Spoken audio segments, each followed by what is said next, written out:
This is Atomic Shinobi and today I'm going to narrate second and final part of What If Immortal Naruto trained Straw Hat Pirates. If you enjoy this video, please like, share and subscribe to this channel. Now wasting no more time, let's start the story. Naruto listened to his surroundings while slowly closing his eyes and raising one hand to his ear. Throughout his life, he discovered that having something to focus on improved his ability to concentrate.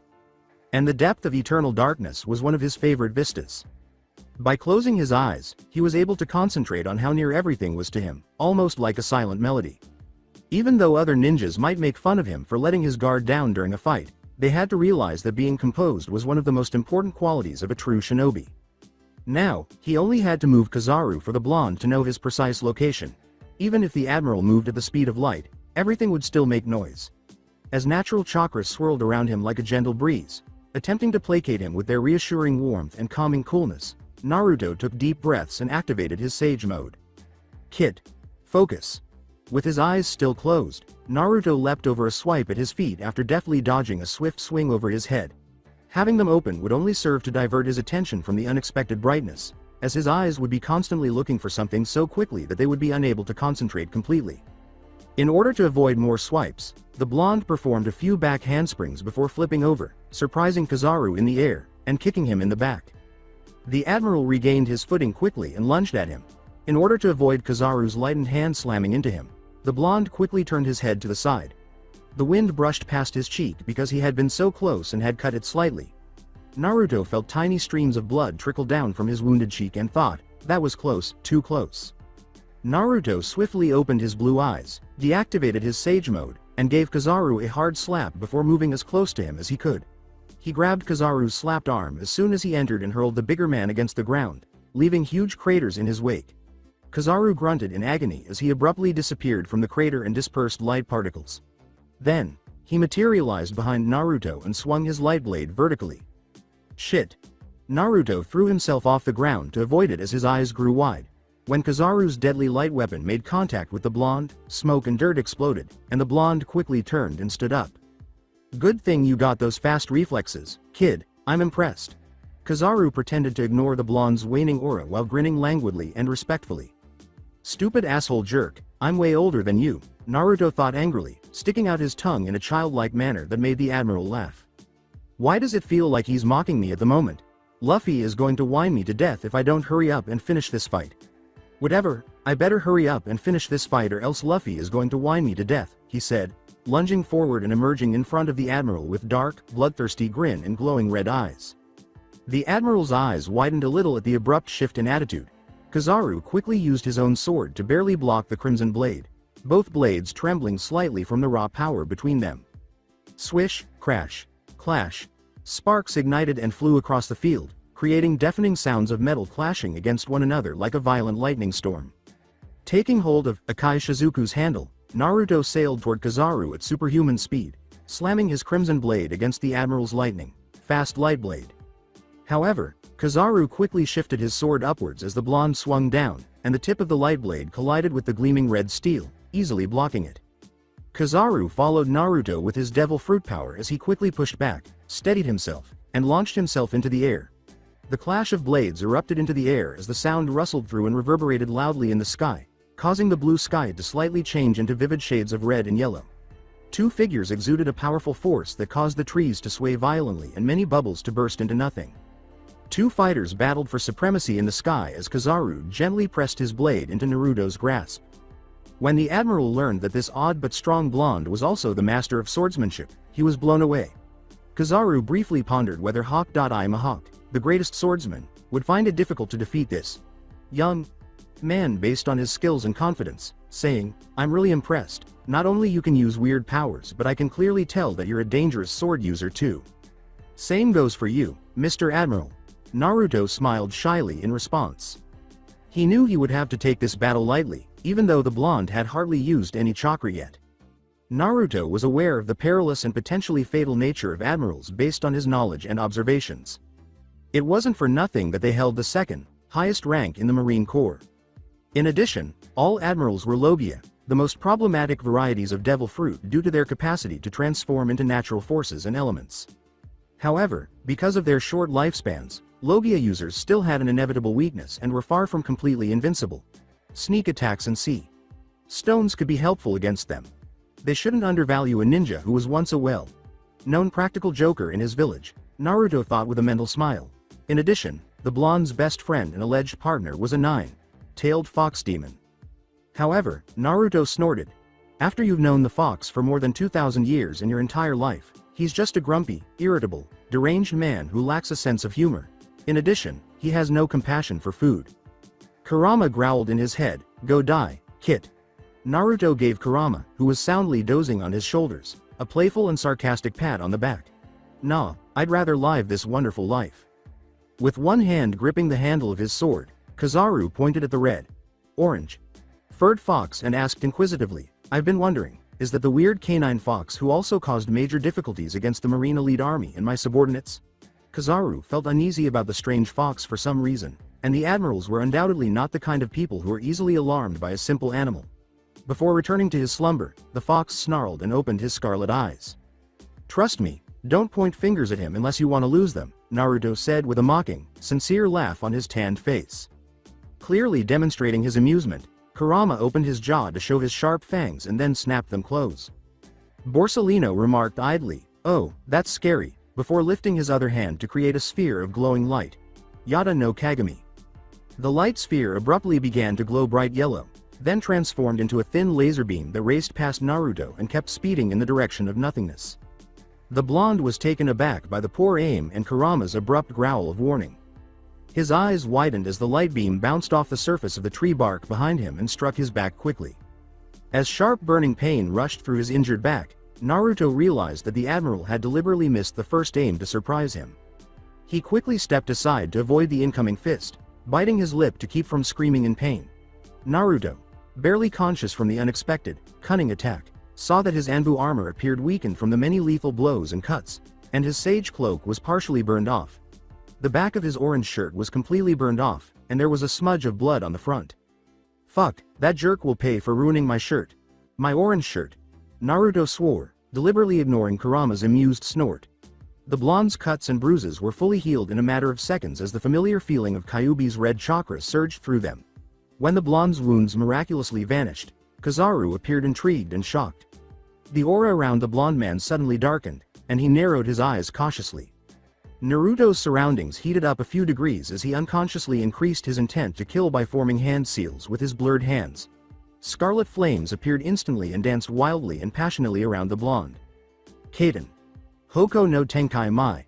Kizaru swiftly leapt back to escape the intense heat as the scarlet flames suddenly exploded up in a pillar of fire, destroying the tree and the ground. Naruto exploded out of the flames and landed softly in front of the hellfire that was raging behind him. "You ruined my shirt, you asshole. I'm going to fucking kill you," the blonde exclaimed, gesturing to his ragged shirt with a humorous look of anger and sadness. Kurama gave his partner a deadpan, "WTF, look," sighed, and went back to sleep. Admiral Kizaru couldn't contain his laughter as he was amused and shocked by his unusual opponent's immaturity and actions. "You're the weirdest kid I've ever seen before." "Thank you. That has improved my mood 100-fold, with a mocking growl, Naruto unrolled his scrolls. Borsellino was amused when he heard an enraged cry, "Cage Shuriken no Jutsu." The area was surrounded by deadly weapons as a rain of metals and sharpened steels fell from the sky, but the admiral easily swung his light sword to block the lethal weapons falling toward him and evaded the rest with ease. In less than a millisecond, Kizaru vanished into light particles and skillfully avoided another onslaught of shurikens. Kizaru swiftly slashed his sword to decapitate the blonde's head, and Naruto quickly blocked the heavy blow with his own katana before the two fighters started exchanging blows between the crimson and the light blade. Fortunately, the admiral dodged a vertical slash from the blonde and thrust his sword straight toward Naruto's chest. Era, is it a game of hide and seek?" Kizaru calmly raised his hands into fists and said, "Yasukani no Magatama." The admiral fired countless torrents of sphere-shaped light particles through the entire area from both fists, causing explosions everywhere as the rain. Like light spheres, devastating power created enormous craters, turning the forest into ruins in a matter of seconds. Naruto crouched in the shadows behind the massive boulder, watching Borsellino destroy everything. He immediately started to meditate to replenish his chakra supplies and immersed himself in the natural energy, but he froze for a moment when he felt an unfamiliar presence seem to approach toward Shaki's rip off bar, where Luffy and others were staying, waiting for him. Kurama narrowed his crimson eyes at the blonde's obvious discomfort and protectiveness. Calmly, the demon fox patted his partner's messy blonde-haired head with one of his tails. Naruto smiled slightly at the nine-tailed fox's infrequent affections, thankful for the warmth and comfort. The immortal blonde barely avoided the devastating attacks, rolling across the earthy ground before blocking the sudden slash from Kizaru. The blonde sage silently cursed as Borsellino sensed his presence behind the enormous rock he was currently hiding on and felt another torrent of light spheres sent toward him. Oh! Admiral Kizaru grinned and pressed his light blade against Naruto's red blade, saying, "I found you, Namikaze. Now, are you prepared to pass away?" The blonde said, "Nope." He tilted his head in mockery and smiled darkly, "But I'll prepare your funeral soon, Mr. Admiral." Before swinging their swords to produce a strong wind gust and a wave of light particles that violently exploded with one another, the two opponents leapt away from one another without making any noise. The rip-off bar at Shaki's a few hours ago, Rayleigh said he would go coat their ship, Thousand Sunny. Go, before the Marines' headquarters sent more reinforcements. He left the bar with Shaki, who followed him as his assistant, leaving only the Straw Hat Pirates to wait for a certain blonde-haired man and his partner Red Fox. The golden sun was slowly setting on the horizon. The day was in its afternoon and getting ready for a sunset. Slowly but surely, the light was fading into darkness. Luffy, a certain orange-haired navigator with eyes full of whirling feelings of caution and unease, caught the Straw Hat Boy's attention. "Yes, Nami, what is it?" Curious, he asked. "You," Nami sighed, narrowing her eyes. "You truly believe that man, don't you?" With a blink, the Straw Hat Boy realized she was talking about their newest nakama. "Do you mean Naruto?" Luffy smiled widely and sat on the couch beside the sleeping green-haired swordsman.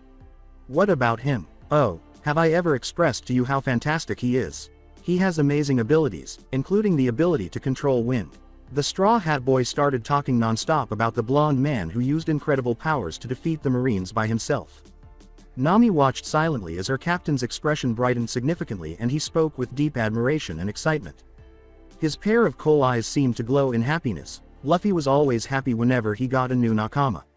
But, the navigator bit her lip, unconsciously shivering at the thought of the mysterious blonde-haired man. She wasn't sure why, but she felt uneasy around him. She couldn't quite put her finger on it, but it was a strange, mysterious man with whiskered cheeks, soft blue eyes that seemed to see right through her unsettling soul and a charming smile that made everything. "I understand that you want him on your crew, Luffy, but he's too dangerous, in my opinion. He is completely different from us, incredibly powerful, and possesses strange abilities that I have never seen before." Nami closed her eyes and shivered a little. "I don't know why, but I feel like he's hiding something. I feel uneasy whenever he's here, like he has a dark side to him." Nami inhaled deeply and muttered, "I don't trust him." For a few seconds, the bar was filled with an eerie silence. Luffy just looked at her passively. Zoro opened his eyes and stared blankly into space, and Sanji pulled a cigarette out of his pocket. Usopp hesitantly nodded in agreement, despite Chopper's bewildered and dejected expression, while Robin, Frankie, and Brooke stood motionless, their faces showing a hint of surprise at the navigator's abrupt announcement. "Nami, why don't you trust him? He's very pleasant," Chopper yelled. The little reindeer couldn't understand why Nami didn't trust Naruto. The enigmatic blonde was both strong and kind, and those gentle blue eyes held fatigue, understanding, and passionate emotions. His animal instincts told him to trust that man without hesitation. Confused but determined, Chopper began to see the blonde-haired man as his older brother. Naru. Chin isn't a villain. Hatchin, and other slaves were saved by him. He is so brave, kind, and selfless that he can never be evil. Never. The young mermaid's heart clenched painfully at the thought of the blonde-haired man, who was both her friend and her savior. Right now, he's fighting against the Admiral just to protect us. Kami yelled, her purple eyes watering, and she threatened to spill. When someone puts their life in danger, we shouldn't be suspicious of them. We must have faith in him. Quote. Everyone was stunned by what she had said and stood in silence. Chopper muttered, "I want to go help him," but the talking reindeer knew he couldn't since their captain trusted the man with the blonde hair and said they would wait for him to return. If he was an enemy from the very beginning, he would have attacked us the moment we let our guard down without hesitation. Robin abruptly changed her tone and said, "I personally think he's a good person." Usopp sighed and nodded in agreement for the second time. Nami was about to reply, I know, but... When she suddenly stopped and widened her eyes. The orange-haired navigator's face froze in shock and fear, and others stared at her in bewilderment before Zoro abruptly and unreadable ly unsheathed his katanas. Slowly, everyone else turned to see a large figure standing across the doorway, a menacing shadow looming over the room with a tall man's face looking emotionless. A pair of pale, pupilless eyes gazed back. Everyone's mind was filled with memories of Thriller Bark, with the exception of the forgettable Straw Hat Captain, the Fishman, the Starfish, and the completely bewildered Mermaid. WHAAAT. Why is he here? How on earth did he find us? With a terrified shout, Usopp and Chopper fled behind Frankie. How? Y.U? W.Y? Suddenly, Sanji stood protectively in front of Nami and Robin before he prepared himself into his own fighting stance with a grim expression. Other Straw Hat members took their stance with cautious eyes, with the exception of Luffy, who stared confusedly. Nami uncontrollably stammered and shakily pointed at the familiar face with complete astonishment and fear. Zoro glared fiercely at the man who had once defeated him, clutching his precious white katana in his mouth and his hands gripping the handles of the other two katanas. Who are you? Luffy asked, cocking his head. Straw Hat Luffy, captain of the Straw Hat Pirates, present bounty, 300 million berries. Tell me, the man said in a monotone before carefully removing his black gloves to show off his hands, which had an odd flesh on both palms that resembled paw pads. With a menacing aura, Bartholomew Kuma raised his hands slightly. Where would you like to travel to if you were interested in doing so? Dot, boom, slash, dot, crash, slash, dot, dot. Debris, smoke, and dust swirled through the atmosphere. And two fighters swung their swords with ferocious intent to kill. Thrusting forward at inhuman speed, Naruto swiftly created a crescent-shaped chakra wind blade and fired it by swinging his katana. Surprised by the sudden whirlwind, Kizaru narrowed his eyes before counter-attacking with his own man-made light spheres to break through the wind patterns and quickly block the incoming vertical slash. Without wasting any time, Naruto elegantly twirled his katana before swinging it vertically towards the admiral's side, which Kizaru swiftly aimed his blade at the blonde's head. Coughing at the force and choking from his own breath, Kizaru quickly steadied himself and swung his blade at greater speed, causing Naruto to take a few steps back to dodge. Kizaru slightly grunted as he forced himself to halt. Disappearing in the speed of light, Kizaru appeared behind Naruto and vertically sliced his sword toward the blonde, dodging it with ease. Naruto counterattacked by using his fists and delivered a powerful punch that hit the admiral's chest. The blade glistened in yellow light as Kizaru fashioned another light sword and hurled it at the blonde. Naruto narrowed his eyes at the intense brightness and narrowed his eyes, barely avoiding the deadly weapon while losing a few strands of his golden hair. Taking another graceful steps, Naruto luckily dodged Kizaru's uppercut and sword with his rapid instincts and blocked the light sword with his own katana, creating sparks between the two swords. The air let out ringing sounds as the blades clashed and metallic sound erupted throughout the air. Naruto clutched on his sword handle before surging Kyuubi's chakra through the crimson blade of Akai Shizuku, making the reddest blade into darker shades of beautiful crimson, scarlet color. Pushing the admiral away, Naruto summoned a wave of blazing fire in a flick of his wrist. Dodging most of the toxic heat waves, Kizaru blocked the incoming red kunai with his own weapon before gasping in disbelief when his magnified sword suddenly shattered into mere light particles. Narrowing his eyes at the sudden disappearance of his weaponry, Kizaru cautiously looked around to find the blonde's presence. Through the reddish surrounding, the admiral quickly dodged the incoming kunais and jumped back for distance. At the same time, Naruto expeditiously took out a special kunai from his pouch and threw it toward the oblivious Kizaru, hitting the tree behind him. "Kid, hurry up. I'm going to starve to death," Kurama ordered in his mind. "Aye, the blonde said, rolling his eyes at the overly dramatic fox. Nevertheless, he would have to concur with his partner that he was starving. He needed sake and ramen. Naruto shouted in his head as he prepared for one of his favorite jutsus. Hiraishin number Justu. Naruto appeared to completely disappear from Kizaru's view in a burst of blue, silvery light. What was that? For a briefest moment, he relinquished incomparable speed and agility beyond my own. Impossible, no one has ever exceeded speed of light before. Uncharacteristically, Kizaru narrowed his eyes as serious facade took place on his face. From the very beginning, I knew this kid was dangerous, but it's unbelievable that he outmatches my speed.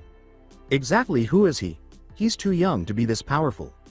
Behind those blue eyes, I can clearly see the soul of a brave warrior who has seen countless deaths, war, and pain. As if he's a war veteran. Flashes of blue light surrounded the admiral and tensed when he felt a presence behind him.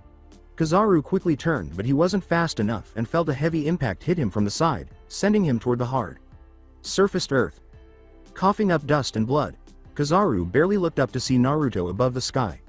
The admiral widened his eyes in disbelief when the blonde flickered his wrist and blazing inferno of flames came into existence. The field erupted in flames, smoke, and crackling ashes. Kaden. Hosenka no Jutsu. Naruto swung his blade, sending rivers of hot, burning flames into the air and lashing out in hunger. The fire showed no mercy as it changed its form into numerous fire spheres and launched toward the admiral, forcing Kizaru to move away and dodge the fireballs. However, the admiral found it difficult to predict the pattern and random motions of the volley of fire spheres that followed him like a magnet. One of the spheres blazed toward his back. Kizaru quickly dodged it, failing to notice another sphere was launched as soon as he reappeared, causing hot, burning agony over his left arm. Oh no! The blood stained half of Kizaru's arm and midsection, but it was no longer gushing from the wound. In fact, his arm was beginning to heal. A yellow, golden glow enveloped Kizaru, and the admiral swiftly collected light particles to soothe the aching burn while hardly noticing the silvery blue electricity sparks dancing around the blonde. Raiden. Thunder let out its loudest roar as the sky darkened with gray clouds and the visible blue force intensified into a deep aqua color. The earth was moistened by a mixture of pressure and invisible raindrops. Senbon Chidori. A powerful bolt of blue lightning exploded around him, then transformed into thin needles that consumed the entire area as it came washing down like rain. Kizaru quickly dodged each needle and sent a devastating kick toward Naruto, but the blonde quickly backflipped, causing both opponents to jump back before lunging forward into fist fighting. Right uppercut, left straight punch, leg sweep, rising heel kick, roundhouse kick, right punch, and many more fists were traded as the two men engaged in a battle of power and agility in which the intensity of their aura literally choked everything around them, blocking each other's attacks and dealing equal blows. Naruto swiftly created hand seals and then gathered his chakra into a sphere-like shape in an instant. Raiden. No Mai Raireki. From his hands, orbs of lightning spheres blasted throughout the field, increasing its speed toward the admiral. Kizaru stared at the incredible attack with wide eyes, crossing his arms together as he attempted to endure the attack and activated his devil fruit power to create a dome-like yellow light shield. The devastating lightning orbs blasted against the shield as the intense force caused widespread damage to the forest. Blue lightning sparked in wild dance and the blinding yellow light enveloped the area. From the force and pressure, the earth exploded into dirt and the sky slightly changed its colors. Through dusts and smokes, slowly the sparking electricity and light died down to eerie silence. It left major damage to the tree lines with multiple trees broken down and the grassy earth now turned to nothingness and empty without the lush green. Though from that large attack, Kizaru casually stood there with slight electricity and dusts covering his entire body. The light shield was crumbled from the attack before disappearing completely into light particles. The admiral's coat was slightly burnt off, his yellow striped suit was slightly ripped and his pants were roughly tattered. Kizaru slightly panted as he looked at Naruto with cautious eyes. Borsellino patted his suit to remove the dust and said, "That was really dangerous, you nearly killed me there. Though, is this all the strength that an admiral has to offer me?" Naruto laughed, his words vibrating with amusement. "That's a shame. I'm dissatisfied. A young child assaulting an adult? Come on, please tell me that this isn't all the potential and strength admirals have," he said, his blue eyes flashing crimson-red, a dark smirk blossoming on his scarred face. "Not to mention, one of the strongest Marines' force is having trouble defeating an unknown stranger.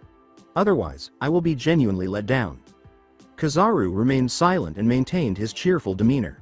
He didn't really react, but he did. Anyone would have missed the fleeting moment when Kizaru's smile wavered, like an unstoppable wave of anger, embarrassment, annoyance, and a hint of fear swept over the blonde's soul. Naruto sighed, disappointed that humans were such stupid creatures, allowing their emotions to rule them. He understood how words and feelings can lead to miscommunication, hatred, and war. He wasn't afraid of the admiral's unfathomable power and wisdom. All he had to beware of Kizaru's unstoppable speed. Naruto twirled the kunai around his fingers and sang jovially, "Let me ask you something, Admiral San. Who do you think is stronger? You or me? Because this battle is squandering my valuable time, based on what I've seen thus far." The kunai disappeared from Naruto's gloved hands and struck the tree behind Kizaru, narrowly missing the admiral's left cheek, as his face abruptly turned murderous. I believe that the Marines fought for equity and justice. However, you have done nothing to help those who have been enslaved and the innumerable individuals who have been bought and sold against their will.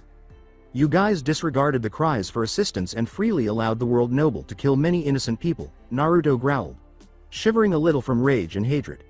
This hateful cycle keeps repeating itself throughout generations. Adults are compelled to endure suffering and terror, and many children have lost their innocence. I find the human auction repulsive. Everyone should be treated equally, and nobody has the right to deny another person their freedom or happiness. Don't act like you know everything, brat. It's against the absolute law, the government, and the entire world to disobey the Tenryubito, the admiral snarled, his customary smile giving way to a deep frown. You're too young and foolish to fully understand the meaning of absolute justice. They are among the significant descendants who founded the global government and all of the moral laws. His words caused the blonde to growl menacingly. Really? You Marines, among others, committed innumerable unforgivable crimes at the Ohara and shamelessly concealed the truth from the public. Because all I see is a bunch of cowards and selfish bastards who don't try to change this corrupted world, Naruto said with a dark sneer. You may have lied to everyone, but I know everything, and I'm not scared to reveal your guys' darkest secrets to the entire world. I detest people like you the most, TCH. In an instant, Kizaru reappeared behind Naruto, aiming a devastating punch at him. The admiral's expression was slightly murderous with a hint of annoyance and anger. Naruto stood calmly, his eyes briefly flashing silvery blue as he raised his killing intent. Too slow. Dodging the punch with ease, Naruto flickered his wrist and glowing blue flames burst out from the ground and enshrouded the area, creating a barrier around the admiral who widened his eyes in shock. Blue chakra flowed out of Naruto's hand, solidifying as it stretched out and weaved itself into long chains. The chains were glimmering in blue and silver halo light before bursting out with glorious vividness of aquatic colors. From their beautiful artistic appearance, the silvery blue chains looked fragile but unbearable, suffocating and powerful aura visibly radiated from them. Along with the chains, silvery blue flames appeared upon Naruto's palm of his hands and the wind roared in screeching scream. Suddenly, the chains expeditiously snaked through the air and tightly wrapped itself around Kizaru's arms and torso. Foreign yet familiar sensation of becoming unconscious under the sea coursed throughout the light man's body and felt himself losing strength in drastic speed. Shocked, surprised, and confused, Borsellino tried to free himself but only caused the chains to glow brightly, and the admiral quickly realized this chain was limiting his devil fruit power. What's this? Kizaru snarled as he fought against the restraints, all playfulness and casualness gone from his face. Now, Naruto thought, his hands forming hand seals as he narrowed his eyes determinedly. Tiger, tiger, tiger, dog, monkey, bird, horse. The blonde was surrounded by blue lightning that crackled and danced wildly, taking the shape of a large canine. The lightning sparked freely throughout the area, snarling angrily with electric eyes and teeth. Raiden. Ukami Raiju. A massive wolf of lightning charged at the startled Kizaru, savagely biting his shoulder and raising the voltage of electricity flowing through the admiral. However, in blink of an eye, Kizaru quickly disappeared into light particles to avoid full damage. Although he successfully escaped, Kizaru grunted painfully and felt his conscious darkening from the powerful electric volt, and the chains wrapped around him continued to drain most of his strengths. Slowly his vision started to blur with black dots appearing everywhere. Blue electricity sparked throughout his body and numbing pain mercilessly restricted his movements. Sudden realization took place on Kizaru's mind. He tried to move, but a painful jab of shocking numb pain caused him to widen his eyes before narrowing them angrily toward innocent-looking Naruto, who whistled and smirked foxily. The admiral gritted his teeth to control his growing anger and annoyance. He finally understood what the blonde was trying to do. From the very beginning of this battle, that brat planned out everything to limit his speed and utterly prevent him from using his devil fruit powers. And now, somehow, he succeeded. Oh, Mr. Admiral, are you not going to use your arrogant devil fruit power? With a hint of playfulness in his voice, Naruto said calmly, I'm pretty sure you can use your amazing speed of light and punch my face right now. Oh, what a naughty brat. Would you mind telling me what the devil you did to me? In an attempt to break free from the chains surrounding him, Kizaru bit out angrily and struggled to contain his annoyance. Naruto grinned, it's easy. I used my lightning power to numb your body and blood circulation. Have you not noticed the battle styles I've been using lately? Do you know why I've been using my fire and lightning attacks so much? In just a few seconds, electricity can spread throughout the area thanks to my fire power's ability to heat the ground. You may not have realized it, but when you touched the ground, a tiny bit of electricity began to numb you right away. Therefore, the technique becomes 10 times more powerful when I use my large lightning attacks. Additionally, I had to stop you from transforming into light particles and somehow slow you down because you're a problematic Logia type. When the Admiral attempted to move against the restraints, the blonde immortal eye grinned at him. Well, I advise against excessive movement. That's just what my lovely medic told me whenever I got hurt by a lightning attack, the blonde said, a soft but strained smile spreading across his face. It'll just make the electricity to course through your blood veins faster and burn countless amounts of brain cells, resulting in your painful death. The immortal couldn't help but laugh at Kizaru's passive yet paled expression. Ignoring the sadness, Naruto shook his head and looked at the bewildered Admiral, thinking fondly of his shadow user genius and pink-haired medic, one of his most treasured best friends. Shika, Chan and Saku. Chan would be so proud of me right now. Enough of my small talk, okay. How do you feel about my brilliant plan? Kizaru, who had been strangely silent for some time, was cheekily asked by Naruto. Borsalino just stared at the blonde in shock and surprise before laughing with a hint of respect and resentment. Even though he was in excruciating pain, Kizaru said nonchalantly, it's been many years since I lost a fight, and not to mention, a mere kid beating me up. But even if you kill me, the Marine headquarters will definitely use every bit of their military power to capture you. They'll hunt you down till the very end of your breath. I'm not sure what you intend to do, but the new world is difficult, and there will be many obstacles that will ruthlessly obstruct your goals and path. Other admirals will try to kill you besides me. The admiral chuckled bitterly and narrowed his eyes with a faint smile, saying, not only did you turn the Marines and the royal family against you, but you also succeeded in turning the entire world's attention toward you. The world nobles will continue to try to make your life a living hell for punching one of the 10 Ryubido's sons. To tell the truth, I'm a little worried about where you stand right now. Thank you for your concern, but regrettably, I don't intend to be caught or defeated by a group of cowards and brats. Naruto grinned at the admiral's startled and confused look. I'm going to change this world and beat the world noble's ass, have faith. Naruto's eyes narrowed as a mixture of wind and lightning charged around his body, becoming brighter as he continued to concentrate. Both elements changed from blue to a near deep silver, blue. He blurred forward, his lightning, wind-armored hand came toward the numb admiral, and he punched into the taller male's gut, sending him high into the air. Kizaru grunted or coughed in agony as he felt the intense pain explode in his stomach, and a taste of iron spread across his mouth. He glanced at the corner of his eyes and saw that he was once again restrained by unusual chains, this time, metallic red chains that glowed in a mystic silvery reddish glow with intense aura surrounding it. Like a hissing snake, the chains tightly confined the admiral with a moderate durability and strength. Kizaru mentally yelled, "What the hell is this?" as a tiny panic shot out of his throat. "Mr. Admiral, you ought to shut your eyes. That will keep dust and dirt out of your eyes." The blonde praised himself for being such a genius, but then he stared in realization, sweated, and then grinned sheepishly, saying, "Never mind, you're wearing sunglasses." Kizaru gritted his teeth in frustration, and Kurama sighed in exasperation at the blonde's comment, but narrowed his crimson eyes when the Kyuubi sensed his partner's physical stress and exhaustion. The demon fox knew his blonde-haired companion was pushing past his breaking point, but he didn't show it because of his stubborn nature and burning will to never giving up. With sweat trickling down his brow and his own chakra dispersing from excessive use, Naruto muttered wearily, "TCH, this is harder than I thought." The immortal sage carefully concentrated his unstable natural energy and Kyuubi's chakra to manipulate his chakra chains. Skillfully, Naruto flickered his wrist and Kizaru felt himself rise higher to the sky. Suddenly, the admiral widened his eyes and felt himself tilted downward and begun to spin at such a great velocity toward the ground. He could feel the pressure coming upon him as he was going down at such a great speed. He couldn't tell how high up he was, 400 feet. Maybe even 500. Kizaru perfectly understood the situation he was in. Struggling against the stubborn chains, Kizaru noticed greater problem. He had no way of avoiding the crash due to the numbness in the blue chains didn't even budge against his struggles. Calculating numerous plans and strategies from his years of survival, Kizaru quickly picked the reasonable and effective idea of using his devil fruit powers to escape from this dangerous situation. However, something powerful and overwhelming aura limited his entire movements and prevented his light abilities from activating. Suddenly, he started to solve the scattered puzzle pieces together in his head. Calmly, Borsalino noticed there was some kind of disturbance between his physical strength and devil fruit powers to become utterly useless. Familiar weakening sensation like he was drowning under the sea, uncontrollable sickening headache, and unavoidable limits in his movements. After few moments of realization and shock, the Admiral finally understood the main source of his problem. Don't tell me.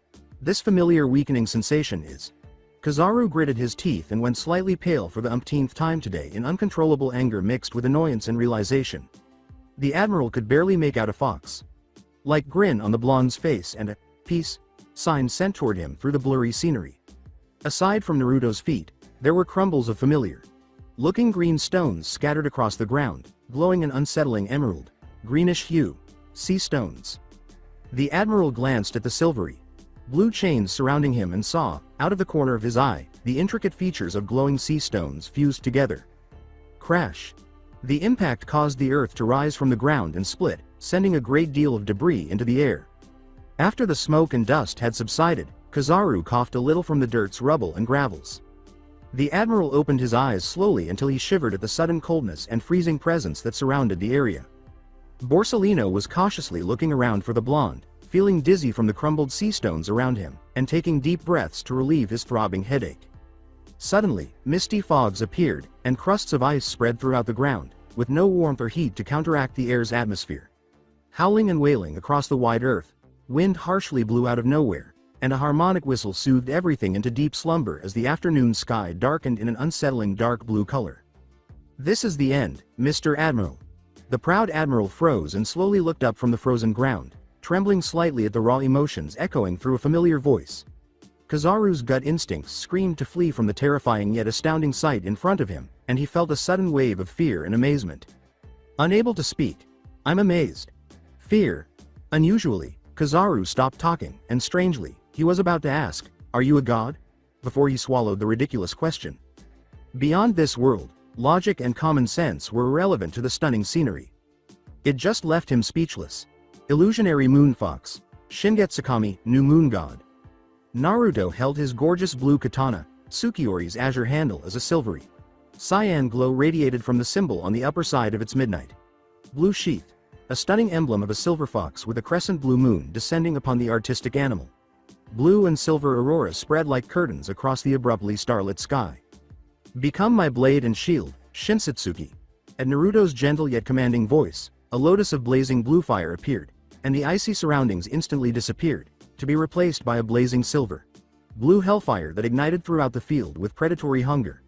The wild silver blue flames appeared to shower the blonde with affection, swirling around him before transforming into a magnificent burning silver blue canine. His blue eyes never blinked nor fluttered from the intense heat emitted throughout the area. Calmly, Naruto stood with enormous blue, silver-shaded firefox surrounding him.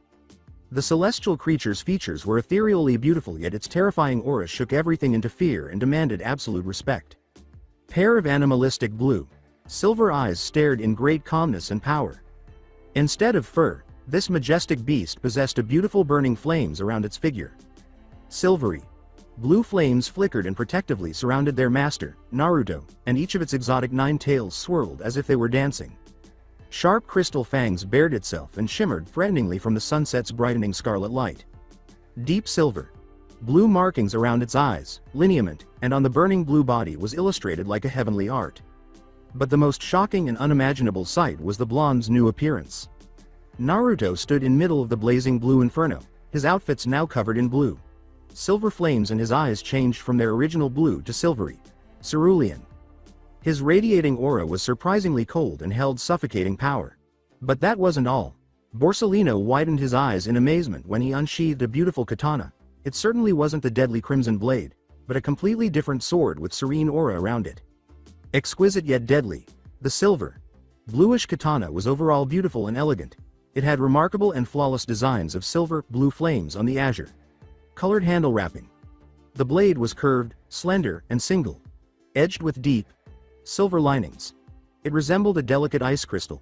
The sword glowed in mystic yet calming glow like a lightened full moon. The Admiral experienced a tingling sensation of fear, amazement, awe, and respect as Kizaru stood silently and with an unreadable expression, completely frozen and enthralled at the magnificent sight before him. Mother Nature is uncontrollable, but the blonde easily produced a spectacular stage show, proving him wrong. This incredible landscape was enticing. The blonde immortal abruptly whispered in a smooth, velvety voice, I'm not young as my appearance shows, and I experienced many things, Mr. Kizaru. Both good and bad. I witnessed every existence of life, and it's matter of time until I finally break and shatter into nothingness. I am not the only person who is not genuinely invincible. I know I will never again be a typical human being, even though I have a mind, emotions, and weakness. Namikaze. Uzumaki Naruto's presence drastically changed and unleashed a different kind of aura. This time, it was cold, deadly, and held authority with calming emotions, like a snowstorm and tropical summer breeze mixed together in an unusual sensation of pure relaxation and calmness. Visible blue swirls protectively surrounded him, shaping into a powerful dragon as it roared its mighty roar. It was as if Mother Nature and the wind were waiting for the blonde to give the order to destroy everything and erase any existence for their master. Kizaru was constantly in awe and stunned, staring with wide eyes as a specific name sailed through his mind. The whole scene made him think of the fabled wind god. The kamikaze. With his silver, blue eyes fixed on the stunned admiral as the blonde stomped a foot on the ground, Naruto said in a cold voice, "This is one of my forbidden powers, Shingetsu-kami. Using this shortens my lifespan considerably, but I will use it to defeat you and end this battle," he said, kicking up dust and debris as the area beneath his feet exploded, leaving a large crater. "Although, I won't kill you and I'll let you live, but tell your fleet admiral I'm not joking around. I will overthrow the world government in Gorosei to change this world." Naruto's expression darkened with a pair of scarlet, blue eyes glaring at the admiral. "This is the end. I've wasted enough time with you already." The immortal blonde tilted his head slightly and his thoughts turned back to the Straw Hat Pirates. When he couldn't find them at the Shaki's Rip off bar, he smoothly removed his katana, Sukioru, from its midnight blue sheath, revealing a silver blue blade that shimmered exquisitely due to the wind and flame. "Oh, I'm much older than you realize, just so you know." A blue, inked kanji letter, Feng Yin, sealed, appeared on Kizaru's forehead before vanishing into nothingness. "Way older than you are, kid." Naruto smiled innocently at Kizaru's ridiculous expression before he swung the beautiful sword down, causing tiny sparks of silvery blue flames to flicker across the air before touching the commander's forehead. "Mr. Admiral Kizaru, you were unquestionably the most noble and resilient foe I have faced to date. You are definitely deserving of seeing my unique katana, Sukioru. I really hope we can meet up and spar again soon. Thank you for the fantastic fight. However, I hope you won't be too upset if I beat you again." Naruto chuckled in teasing humor while yawning and scratching his head. "You can have the sea stone as our farewell gift." The blonde spoke upbeatly to the stunned Kizaru and grinned, his scarred face reflecting the knowledge, understanding, and wisdom of the warrior. "Salutations, Admiral San. I swear that I will change the world, and I never retract my statements." Breathing deeply to steady his ragged breath, Kizaru closed his eyes and imagined Sengoku yelling at him for failing a mission. Oh well, that old man really needed to learn how to relax. The admiral's body limped and his back struck the tree behind him, the blue chains still tightly wrapped around him with evident silvery glow. Blue flames swirled around the air as they completely consumed the admiral with their calming glow, and he couldn't help but cheer and believe that Naruto will succeed. This battle is finally over. His blows hurt like hell, damn it.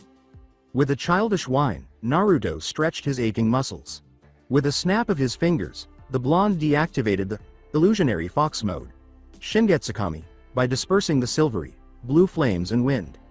He returned his Sukioru to its midnight blue sheath and strapped it next to Akai Shizuku.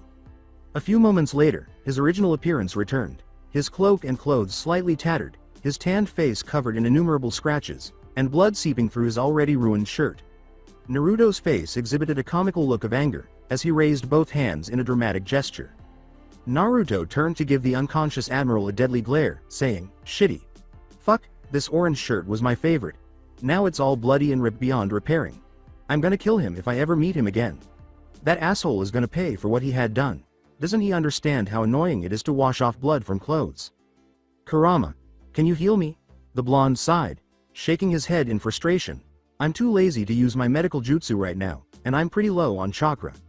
Naruto grinned sheepishly as he saw his bruises and wounds rapidly heal thanks to the well-known red chakra.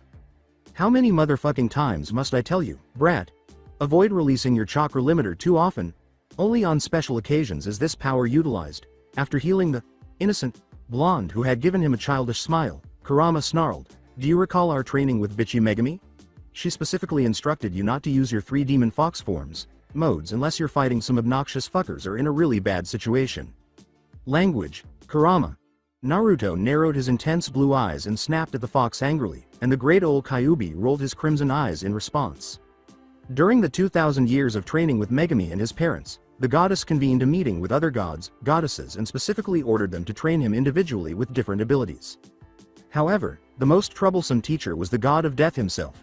Shinigami taught him how to control death and souls, but the death god's eerie aura and awkward smiles always made the blonde wary around him. The normally patient blonde couldn't help but grudgingly respected the sarcastic, lazy god who deftly concealed his warrior's experience and unwavering determination behind that cheerful exterior. Unconsciously, Naruto rubbed his right hand on his left wrist, tracing his slim finger over the crimson colored red fox with a black scythe tattoo, a clear sign between him and the death god's contract. The death god also taught him how to control devastating power known as the demon fox modes. However, the blonde had to sacrifice a few things in order to fully obtain those powers and abilities from Shinigami, specifically and concisely, his life and soul. You're a complete moron, so I'm going to go over everything with you again. Kurama disregarded Naruto's irritated expression. Chaos Fox Mode, Shinkusakura, is the riskiest and most hazardous of the three forms. It gives you control over the Hell Realm and death. You'll need your katana to control it, but it can create Amaterasu and Susanoo. This mode requires either my chakra or your Akai Shizuku to activate. You can also fully control natural elements like fire and lightning in this mode. Kyuubi's eyes narrowed. The healing fox mode, Iyasagami, comes next. To activate this form, you must be in either Toad Sage mode or Fox Sage mode. This power can be controlled without the use of strong weapons. It enables you to heal and revitalize the world. Additionally, rare element affinities like earth and wood release are easily controlled. Last but not least, the illusionary Moon Fox mode is the most fucking problematic of all. The fox shook his head and sighed, saying, I can't believe you used this mode against that shitty yellow nightlight. Man. He's not even worth it. Kyuubi, stop being such an obnoxious, moody bastard. I had to use more than half of my powers against him because he was an extremely strong and admirable opponent. Otherwise, I wouldn't have been able to defeat him or render him unconscious. I have to use my Demon Fox modes to battle future opponents because there are a lot of people in this world who can control Haki, especially if they have consumed a devil fruit. Naruto squinted his eyes and sighed. I know I shouldn't have used Demon Fox mode so carelessly, sorry. Someday I might have to fight someone stronger than me, and I always need to stay strong to achieve my goal. I'll exercise greater caution. Kurama angrily snapped, you better be. As I mentioned earlier, the illusionary Moon Fox mode, Shingetsukami, allows you to control challenging chakra elements like wind, water, and ice. This mode requires your katana, Sukioru, to be in complete control of its maximum power. You can create illusions and make them come true in addition to controlling the weather and the energy of nature. You can use Tsukuyomi in this mode to imprison people's souls in a dimensional prison that is entirely within your control. Unavoidable fatigue and exhaustion are the drawbacks of using this mode. The fox sent a menacing extra warning glance. With a hint of annoyance on his face, the blonde nodded wearily. I know. Why are you telling me all this? I'm already aware, I didn't train in vain. Just making sure you'll remember it through your idiotic dense mind. Naruto glared at the fox and said, Kurama, I already know how risky and dangerous it is, but I have to use these powers to complete my mission. I made a commitment to my parents, and I have no intention of breaking it.